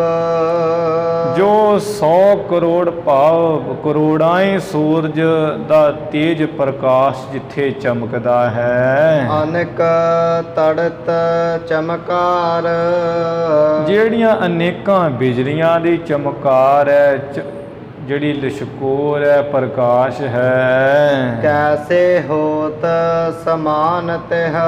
ਉਹ ਵੀ ਉਸ ਵਾਹਿਗੁਰੂ ਦੇ ਸਰੂਪ ਸਮਾਨ ਕਿਸ ਤਰ੍ਹਾਂ ਹੋ ਸਕਦੀ ਹੈ, ਜਿੱਥੇ ਹੁਣ ਕਰੋੜਾਂ ਹੀ ਸੂਰਜ ਜਿਹੜੇ ਆਪਣਾ ਤੇਜ ਪ੍ਰਕਾਸ਼ ਕਰਨ, ਤੇ ਉੱਥੇ ਬਿਜਲੀਆਂ ਭਾਵੇਂ ਕਰੋੜਾਂ ਹੀ ਉਹ ਚਮਕੀ ਜਾਣ, ਉਹ ਮੁਕਾਬਲਾ ਨਹੀਂ ਕਰ ਸਕਦੀਆਂ ਕਰੋੜਾਂ ਸੂਰਜਾਂ ਦਾ। ਇਸੇ ਤਰ੍ਹਾਂ ਜੋ ਪਰਮੇਸ਼ਰ ਹੈ, ਜਿਹਦਾ ਮੁੱਖ ਹੈ ਇੱਕ ਰਸ ਤੇ ਗੋਲਾਕਾਰ, ਜਿੱਥੇ 100 ਕਰੋੜਾਂ ਸਮਾਨ ਪ੍ਰਕਾਸ਼ ਹੋ ਰਿਹਾ, ਉੱਥੇ ਨੇਕਾਂ ਬਿਜਲੀਆਂ ਜਿਹੜੀਆਂ ਕਿਵੇਂ ਉਸ 'ਤੇ ਸਮਾਨ ਹੋ ਸਕਦੀਆਂ ਹੈ। ਚੌਪਈ ਮਹਿਮਾ ਸ੍ਰੀ ਅਕਾਲ ਸੁਨ ਕਾਨੇ। ਸ੍ਰੀ ਅਕਾਲ ਪੁਰਖ ਪਰਮੇਸ਼ਰ ਆਪਣੇ ਸਰਵਣਾ ਵਿੱਚ ਗੁਰੂ ਨਾਨਕ ਸਾਹਿਬ ਜੀ ਪਾਸੋਂ ਮਹਿਮਾ ਵਡਿਆਈ ਸੁਣ ਕੇ ਭੇ ਪ੍ਰਸੀਦਾ ਮੰਦ ਮੁਸਕਾਨੇ। ਬੜੇ ਪ੍ਰਸੰਨ ਹੋਏ ਹੈ ਤੇ ਹੌਲੀ ਹੌਲੀ ਮੁਸਕਰਾਏ ਹੈ। ਸ੍ਰੀ ਮੁਖ ਤੇ ਪੁਨ ਗਿਰਾ ਉਚਾਰੀ। ਫਿਰ ਉਸ ਵੇਲੇ ਸੁਭਾਏ ਮਾਨ ਮੁਖ ਤੋਂ ਪਰਮੇਸ਼ਰ ਨੇ ਬਾਣੀ ਉਚਾਰੀ। ਅਬ ਤੁਮ ਜਾਵਹ ਜਗਤ ਮਝਾਰੀ। ਹੇ ਗੁਰੂ ਨਾਨਕ ਸਾਹਿਬ ਜੀ, ਹੁਣ ਤੁਸੀਂ ਸੰਸਾਰ ਵਿੱਚ ਚਲੇ ਜਾਓ। ਗੁਰੂ ਨਾਨਕ ਜਗ ਮਾਹੇ ਪਠਾਇਆ। ਜਿਹ ਕਾਰਨ ਨਿਜ ਧਰਿਓ ਸਰੀਰਾ। ਹੇ ਗੁਰੂ ਨਾਨਕ ਸਾਹਿਬ ਜੀ, ਜਿਸ ਕਾਰਜ ਕੰਮ ਵਾਸਤੇ ਆਪ ਜੀ ਨੇ ਸਰੀਰ ਧਾਰਿਆ ਸੀ, ਇਹ ਮਨੁੱਖਾ ਕਰਹੁ ਕਾਜ ਭੰਜਹੁ ਭਵ ਪੀਰਾ। ਸੰਸਾਰ ਉੱਪਰ ਦੁਖੀ ਜੀਵਾਂ ਦੀ ਜਿਹੜੀ ਪੀੜਾ ਹੈ, ਉਹ ਤੁਸੀਂ ਭੰਨੋ, ਇਹ ਕਾਰਜ ਕਰੋ। ਸਿੱਖੀ ਰੀਤ ਪ੍ਰਕਾਸ਼ਹਿ ਜਬਹਿ। ਜਦੋਂ ਹੀ ਸਿੱਖੀ ਦੀ ਰੀਤ ਹਰ ਪਾਸੇ ਪ੍ਰਕਾਸ਼ ਜਾਵੇਗੀ, ਪ੍ਰਗਟ ਹੋ ਜਾਏਗੀ। ਆਵਹ ਨਿਕਟ ਹਮਾਰੇ ਤਬਹਿ। ਉਸ ਵੇਲੇ ਤੁਸੀਂ ਸਾਡੇ ਪਾਸ ਇਹ ਸਰੀਰ ਅਲੋਪ ਕਰਕੇ ਸੱਚਖੰਡ ਹੀ ਆ ਜਾਣਾ। ਕਰਤ ਕੁਕਰਮ ਸਰਬ ਨਿਰਵਾਰੋ। ਜਿਹੜੇ ਸੰਸਾਰ ਵਿੱਚ ਜੀਵ ਖੋਟੇ ਕਰਮ ਕਰਦੇ, ਉਹ ਸਾਰੇ ਦੂਰ ਕਰੋ। ਦੰਭ ਅਨੇਕਨ ਦੂਰ ਬਿਦਾਰੋ। ਜਿੰਨੇ ਆ ਪਖੰਡ ਹੈ ਸੰਸਾਰ ਵਿੱਚ, ਉਹਨਾਂ ਸਾਰੇ ਪਖੰਡਾਂ ਦਾ ਹੀ ਜਿਹੜਾ ਦੂਰ ਕਰੋ ਨਾਸ ਕਰੋ। ਸਤਨਾਮ ਕੋ ਕਰ ਉਪਦੇਸ਼ਾ, ਸਤਨਾਮ ਵਾਹਿਗੁਰੂ ਦਾ ਉਪਦੇਸ਼ ਮਹਾਨ ਕਰਕੇ। ਧਰਨੀ ਕੋ ਸਭ ਹਰਹੁ ਕਲੇਸ਼ਾ, ਧਰਤੀ ਉੱਪਰ ਸਾਰੇ ਜੀਵਾਂ ਦਾ ਜਿਹੜੇ ਝਗੜੇ ਝਮੇਲੇ ਕਲੇਸ਼ ਦੁੱਖ ਨਾਸ ਕਰੋ। ਸੁਨ ਕਰ ਸ੍ਰੀ ਅਕਾਲ ਕੇ ਬਚਨਾ, ਸੁਣ ਕਰਕੇ ਸੁਭਾਏ ਮਾਨ ਅਕਾਲ ਪੁਰਖ ਦੇ ਬਚਨਾਂ ਨੂੰ। ਬੰਦੇ ਚਰਨ ਬਿਨਾ ਕਰ ਰਚਨਾ, ਗੁਰੂ ਨਾਨਕ ਸਾਹਿਬ ਜੀ ਨੇ ਜਿਹੜੇ ਆਪਣੇ ਹਸਤ ਕਮਲ ਹੈ ਉਹਨਾਂ ਨੂੰ ਬੰਨ੍ਹ ਕਰਕੇ ਬੇਨਤੀ ਦੀ ਰਚਨਾ ਕਰਕੇ ਚਰਨ ਉੱਪਰ ਨਮਸਕਾਰ ਕੀਤੀ ਹੈ। ਹਟੇ ਜਗਤ ਕੀ ਦੇਸ਼ ਗਤ ਦਾਈ, ਮੁਕਤੀ ਦਾਤਾ ਗੁਰੂ ਨਾਨਕ ਸਾਹਿਬ ਜੀ ਸੰਸਾਰ ਦੀ ਤਰਫ ਫਿਰ ਮੁੜੇ ਹੈ। ਦੀਨਨ ਬੰਦ ਦਿਆਲ ਗੁਸਾਈ, ਜੋ ਗਰੀਬਾਂ ਦੇ ਰਿਸ਼ਤੇਦਾਰ ਹੈ, ਬੰਧੂ ਹੈ, ਦਿਆਲੂ ਕਿਰਪਾਲੂ ਹੈ, ਸੰਸਾਰ ਦੇ ਮਾਲਕ ਹੈ ਗੁਰੂ ਨਾਨਕ ਸਾਹਿਬ। ਧਰਿਓ ਦੇਹ ਜਿਨ ਦਤੀ ਨਾ ਕਾਰਨਾ, ਜਿਸ ਗੁਰੂ ਨਾਨਕ ਸਾਹਿਬ ਜੀ ਨੇ ਸਰੀਰ ਤੇ ਧਾਰਿਆ ਹੈ ਕੋਈ ਦੂਸਰਾ ਕਾਰਨ ਨਹੀਂ ਹੈ। ਕੇਵਲ ਮਾਨਵ ਦੁਖਿਅਨ ਤਾਰਨਾ, ਬਸ ਕੇਵਲ ਤੇ ਕੇਵਲ ਜਿਹੜੇ ਦੁਖੀ ਹੈ ਨਾ ਮਨੁੱਖ ਸੰਸਾਰ ਦੇ ਵਿੱਚ ਕਲਯੁਗ ਦੀ ਖੋਟੀ ਚਾਲ ਤੋਂ ਉਹਨਾਂ ਨੂੰ ਤਾਰਨ ਵਾਸਤੇ ਧਾਰਿਆ ਸਰੀਰ ਹੋਏ, ਹੋਰ ਨਹੀਂ ਕੋਈ ਕਾਰਨ। ਜੇ ਨਰ ਤਿਨ ਕੇ ਬਚਨਨ ਮਾਹੀ, ਹੇ ਭਾਈ ਜਿਹੜੇ ਮਨੁੱਖ ਪੁਰਸ਼ ਗੁਰੂ ਨਾਨਕ ਸਾਹਿਬ ਜੀ ਦੇ ਬਚਨਾਂ ਦੇ ਵਿੱਚ ਚਲਤ ਸਦਾ ਤਿਨ ਜਮ ਪੈ ਨਾਹੀ, ਜਿਹੜੇ ਤੇ ਗੁਰੂ ਨਾਨਕ ਸਾਹਿਬ ਜੀ ਦੇ ਬਚਨਾਂ ਤੇ ਚੱਲਦੇ ਨਾ ਹਮੇਸ਼ਾ ਉਹਨਾਂ ਨੂੰ ਭਾਈ ਜਮ ਦਾ ਕੋਈ ਡਰ ਨਹੀਂ ਹੈ, ਭੈ ਨਹੀਂ ਹੈ। ਤੇਰੇ ਸੇਵਕ ਕੋ ਭਾਉ ਕਿਛ ਨਾਹੀ, ਜਮ ਨਹੀਂ ਆਵੈ ਨੇਰੇ। ਜਿਉ ਬਾਵਨ ਪਦ ਪੰਕਜ ਬਾਰਾ, ਕਵੀ ਸਾਹਿਬ ਜੀ ਕਹਿੰਦੇ ਆ ਜਿਵੇਂ 52 ਜੋ ਭਗਵਾਨ ਸਨ 52 ਰੂਪ ਤੇ ਉਹਨਾਂ ਦੇ ਚਰਨ ਕਮਲਾਂ ਦਾ ਸ੍ਰੇਸ਼ਟ ਪਵਿੱਤਰ ਜਲ ਸੀ। ਜਗਤ ਬਿਥਾਰੀ ਸੁਰ ਸਰ ਤਾਰਾ, ਭਗੀਰਥ ਜੀ ਨੇ ਉਹ ਜਿਹੜੀ ਹੈ ਭਗਵਾਨ ਦੇ ਚਰਨਾਂ ਦਾ ਜਲ ਸੀ ਨਾ ਪਵਿੱਤਰ, ਉਹਨੂੰ ਗੰਗਾ ਰੂਪ ਦੀ ਧਾਰਾ ਵਗਾ ਕੇ ਸੰਸਾਰ ਵਿੱਚ ਫੈਲਾਈ ਸੀ ਭਗੀਰਥ ਜੀ ਨੇ। ਤਿਉ ਸ੍ਰੀ ਨਾਨਕ ਉਤਮ ਬਾਣੀ, ਉਸੇ ਤਰ੍ਹਾਂ ਹੀ ਸ੍ਰੀ ਗੁਰੂ ਨਾਨਕ ਸਾਹਿਬ ਜੀ ਨੇ ਜਿਹੜੀ ਗੁਰਬਾਣੀ ਹੈ ਬੜੀ ਉੱਤਮ, ਭਵ ਸਭ ਬਿਸਤਾਰੀ ਗੁਣ ਖਾਨੀ, ਗੁਣਾਂ ਦੀ ਖਾਨ ਗੁਰੂ ਨਾਨਕ ਸਾਹਿਬ ਜੀ ਨੇ ਇਹ ਸੰਸਾਰ ਵਿੱਚ ਗੁਰਬਾਣੀ ਰੂਪ ਗੰਗਾ ਜਿਹੜੀ ਹਰ ਪਾਸੇ ਫੈਲਾਈ। ਤਿਹ ਮਹਥੂਲ ਸਰੀਰ ਜੋ ਮੱਝ ਹੈ, ਭਾਈ ਸਾਹਿਬ ਜੀ ਕਹਿੰਦੇ ਆ ਵੀ ਜਿਹੜੀ ਭਗੀਰਥ ਜੀ ਗੰਗਾ ਲੈ ਕੇ ਆਏ ਸੀ ਉਹਦੇ ਵਿੱਚ ਤੇ ਸਥੂਲ ਸਰੀਰ ਦਾ ਇਸ਼ਨਾਨ ਹੁੰਦਾ, ਭਾਵ ਪ੍ਰਤੱਖ ਸਰੀਰ ਆ ਪੰਜ ਤੱਤਾਂ ਦਾ ਜਿਹੜਾ ਬਾਹਰਲਾ ਸਰੀਰ ਇਹਦਾ ਇਸ਼ਨਾਨ ਹੁੰਦਾ ਹੈ। ਪਾਪ ਕਮਾਤੇ ਸਭ ਹੀ ਭੱਜੈ, ਜਿੰਨੇ ਮਨੁੱਖ ਨੇ ਪਾਪ ਕਮਾਏ ਹੁੰਦੇ ਉਹ ਗੰਗਾ ਵਿੱਚ ਇਸ਼ਨਾਨ ਕੀਤਿਆਂ ਸਾਰੇ ਭੱਜ ਜਾਂਦੇ, ਖਤਮ ਹੋ ਜਾਂਦੇ ਐ। ਇਸ ਮਹਿ ਸੂਖਮ ਮਨ ਇਸਨਾਨਾ, ਪਰ ਜੋ ਗੁਰੂ ਨਾਨਕ ਸਾਹਿਬ ਜੀ ਗੁਰਬਾਣੀ ਰੂਪ ਗੰਗਾ ਲੈ ਕੇ ਆਏ ਆ ਇਹਦੇ ਵਿੱਚ ਸੂਖਮ ਮਨ ਦਾ ਇਸ਼ਨਾਨ ਹੁੰਦਾ ਹੈ। ਮਨ ਰਾਹੀਂ ਜਿਹੜਾ ਪੜ੍ਹਨਾ ਇਹ ਇਸ਼ਨਾਨ ਕਰਨਾ ਹੈ ਗੁਰਬਾਣੀ ਦਾ। ਕਰਹਿ ਜੇ ਨਰ ਤਿਨ ਕੇ ਗਤ ਪਾਨਾ, ਜਿਹੜੇ ਗੁਰੂ ਦੀ ਲਿਆਈ ਹੋਈ ਗੁਰਬਾਣੀ ਗੰਗਾ ਰੂਪ ਗੁਰਬਾਣੀ ਹੈ ਇਹਦੇ ਵਿੱਚ ਜਿਹੜੇ ਇਸ਼ਨਾਨ ਕਰਦੇ ਆ ਪੁਰਸ਼ ਤੇ ਉਹਨਾਂ ਦੇ ਸਾਰੇ ਪਾਪ ਨਾਸ ਹੋ ਜਾਂਦੇ, ਉਹਨਾਂ ਦੇ ਹੱਥਾਂ ਵਿੱਚ ਮੁਕਤੀ ਹੋ ਜਾਂਦੀ, ਮੁਕਤੀ ਉਹ ਪਾ ਲੈਂਦੇ ਹੈ। ਸੋ ਇੱਕ ਥਲ ਇਹ ਸਭ ਥਲ ਮਾਹੀ, ਇਹ ਭਾਈ ਜਿਹੜੇ ਭਗੀਰਥ ਜੀ ਗੰਗਾ ਲੈ ਕੇ ਆਏ ਉਹ ਤੇ ਇੱਕ ਥਾਂ ਨਹੀਂ ਲੰਘਦੀ ਹੈ, ਤੇ ਜਿਹੜੇ ਗੁਰੂ ਨਾਨਕ ਸਾਹਿਬ ਜੀ ਤੁਰ ਕੇ ਬਾਣੀ ਰੂਪ ਗੰਗਾ ਲੈ ਕੇ ਆਏ ਹੈ ਇਹ ਤੇ ਸਾਰੇ ਥਾਵਾਂ ਵਿੱਚ ਹੀ ਇਹਦੇ ਪ੍ਰਵਾਹ ਚੱਲ ਰਹੇ ਹੈ। ਸਭ ਵਿਦ ਸੁਗਮ ਅਗਮ ਕਛ ਨਾਹੀ, ਸਭ ਤਰ੍ਹਾਂ ਨਾਲ ਹੀ ਸੌਖਾ ਹੈ ਇਸ ਗੁਰਬਾਣੀ ਰੂਪ ਗੰਗਾ ਵਿੱਚ ਇਸ਼ਨਾਨ ਕਰਨਾ, ਕੁਝ ਵੀ ਔਖਾ ਨਹੀਂ ਹੈ। ਬਸ ਇਸ਼ਨਾਨ ਕਰਨਾ ਹੈ ਤੇ ਮਨ ਦੀ ਬਿਰਤੀ ਸੁਰਤੀ ਟਿਕਾ ਕੇ ਪੜ੍ਹਨਾ ਤੇ ਸੁਣਨਾ ਹੈ ਇਸ ਨੂੰ। ਪੜਤ ਸੁਨਤ ਗਤ ਦੇਤ ਸਖਾਰੇ, ਜਿਹੜੇ ਇਸ ਨੂੰ ਇਸ ਵਿੱਚ ਇਸ਼ਨਾਨ ਕਰਦੇ ਆ, ਪੜ੍ਹਦੇ ਆ ਪ੍ਰੇਮ ਨਾਲ ਗੁਰਬਾਣੀ ਨੂੰ, ਫਿਰ ਸੁਣਦੇ ਆ, ਉਹਨਾਂ ਨੂੰ ਬੜੀ ਸੌਖੇ ਢੰਗ ਨਾਲ ਬੜੀ ਸੁਖਾਲੀ ਮੁਕਤੀ ਦੇ ਦਿੰਦੀ ਹੈ ਗੁਰਬਾਣੀ। ਜੇ ਨਾ ਕਮਾਵਹਿ ਜਗ ਭਵ ਹਾਰੇ। ਜਿਹੜੇ ਨਹੀਂ ਨਾ ਕਮਾਉਂਦੇ ਗੁਰਬਾਣੀ ਨੂੰ, ਭਾਈ ਸੰਤੋਖ ਸਿੰਘ ਜੀ ਕਹਿੰਦੇ, ਹੈ ਭਾਈ ਉਹ ਤੇ ਸੰਸਾਰ ਵਿੱਚ ਜਨਮ ਲੈ ਕੇ ਵਿਸ਼ਿਆਂ ਰੂਪੀ ਜੂਏ ਵਿੱਚ ਹੀ ਹਾਰ ਕੇ ਚਲੇ ਜਾਂਦੇ, ਮਰ ਖੱਬ ਕੇ ਅੰਤ ਨੂੰ। ਦੋਹਰਾ ਸਤ ਸੰਗਤ ਸ਼ੁਭ ਘਾਟ ਤੇ। ਜਿਹੜੀ ਹੈ ਨਾ ਸਤ ਸੰਗਤ, ਸਤ ਪੁਰਸ਼ਾਂ ਦੀ ਸੰਗਤ, ਉਹ ਹੈ ਭਾਈ ਉਹ ਬੜਾ ਚੰਗਾ ਘਾਟ ਹੈ। ਆ ਜਿੱਥੇ ਹੋਵੇ ਨਾ ਇਸ਼ਨਾਨ ਕਰਨ ਵਾਸਤੇ ਨਦੀਆਂ ਦੇ ਸਰੋਵਰਾਂ ਦੇ ਕਿਨਾਰੇ ਪੌੜੀਆਂ ਬਣੀਆਂ ਹੋਈਆਂ, ਇਸ਼ਨਾਨ ਕਰਨ ਦਾ ਪ੍ਰਬੰਧ ਹੋਵੇ, ਇਹਨੂੰ ਘਾਟ ਕਿਹਾ ਜਾਂਦਾ। ਜਿਵੇਂ ਸੁਲਤਾਨਪੁਰ ਬੇਰ ਸਾਹਿਬ ਉਹ ਪੌੜੀਆਂ ਬਣੀਆਂ ਹੋਈਆਂ ਇਸ਼ਨਾਨ ਕਰਨ ਵਾਸਤੇ, ਉਹ ਘਾਟ ਹੈ। ਇੱਕ ਤੇ ਸੰਤ ਘਾਟ ਸਥਾਨ ਵੀ ਹੈ। ਹਜੂਰ ਸਾਹਿਬ ਜਿਹੜਾ ਨਗੀਨਾ ਘਾਟ ਦੇ ਪਿਛਲੇ ਪਾਸੇ ਪੌੜੀਆਂ ਬਣੀਆਂ ਹੋਈਆਂ, ਉਹ ਬਹਿ ਵੀ ਸਕੀਦਾ, ਇਸ਼ਨਾਨ ਵੀ ਕਰ ਸਕੀਦਾ ਸੌਖਾ, ਉਹ ਘਾਟ ਹੈ। ਆ ਹਰਿਦੁਆਰ ਆਦਿਕ ਥਾਵਾਂ 'ਤੇ ਇਸ਼ਨਾਨ ਕਰਨ ਵਾਸਤੇ ਉਹ ਘਾਟ ਬਣੇ ਹੋਏ। ਆਂਧਰਾ ਪ੍ਰਦੇਸ਼ ਮੰਦਰਾਂ ਵਿੱਚ ਉਹ ਘਾਟ ਬਣੇ ਹੋਏ ਹੈ। ਜਿਹੜੀ ਗੁਰੂ ਕੀ ਸੰਗਤ ਹੈ, ਮਹਾਂਪੁਰਸ਼ਾਂ ਦੀ ਸੰਗਤ ਹੈ, ਇਹ ਚੰਗਾ ਘਾਟ ਹੈ। ਨਿਤ ਕਰੋ ਇਸ਼ਨਾਨ।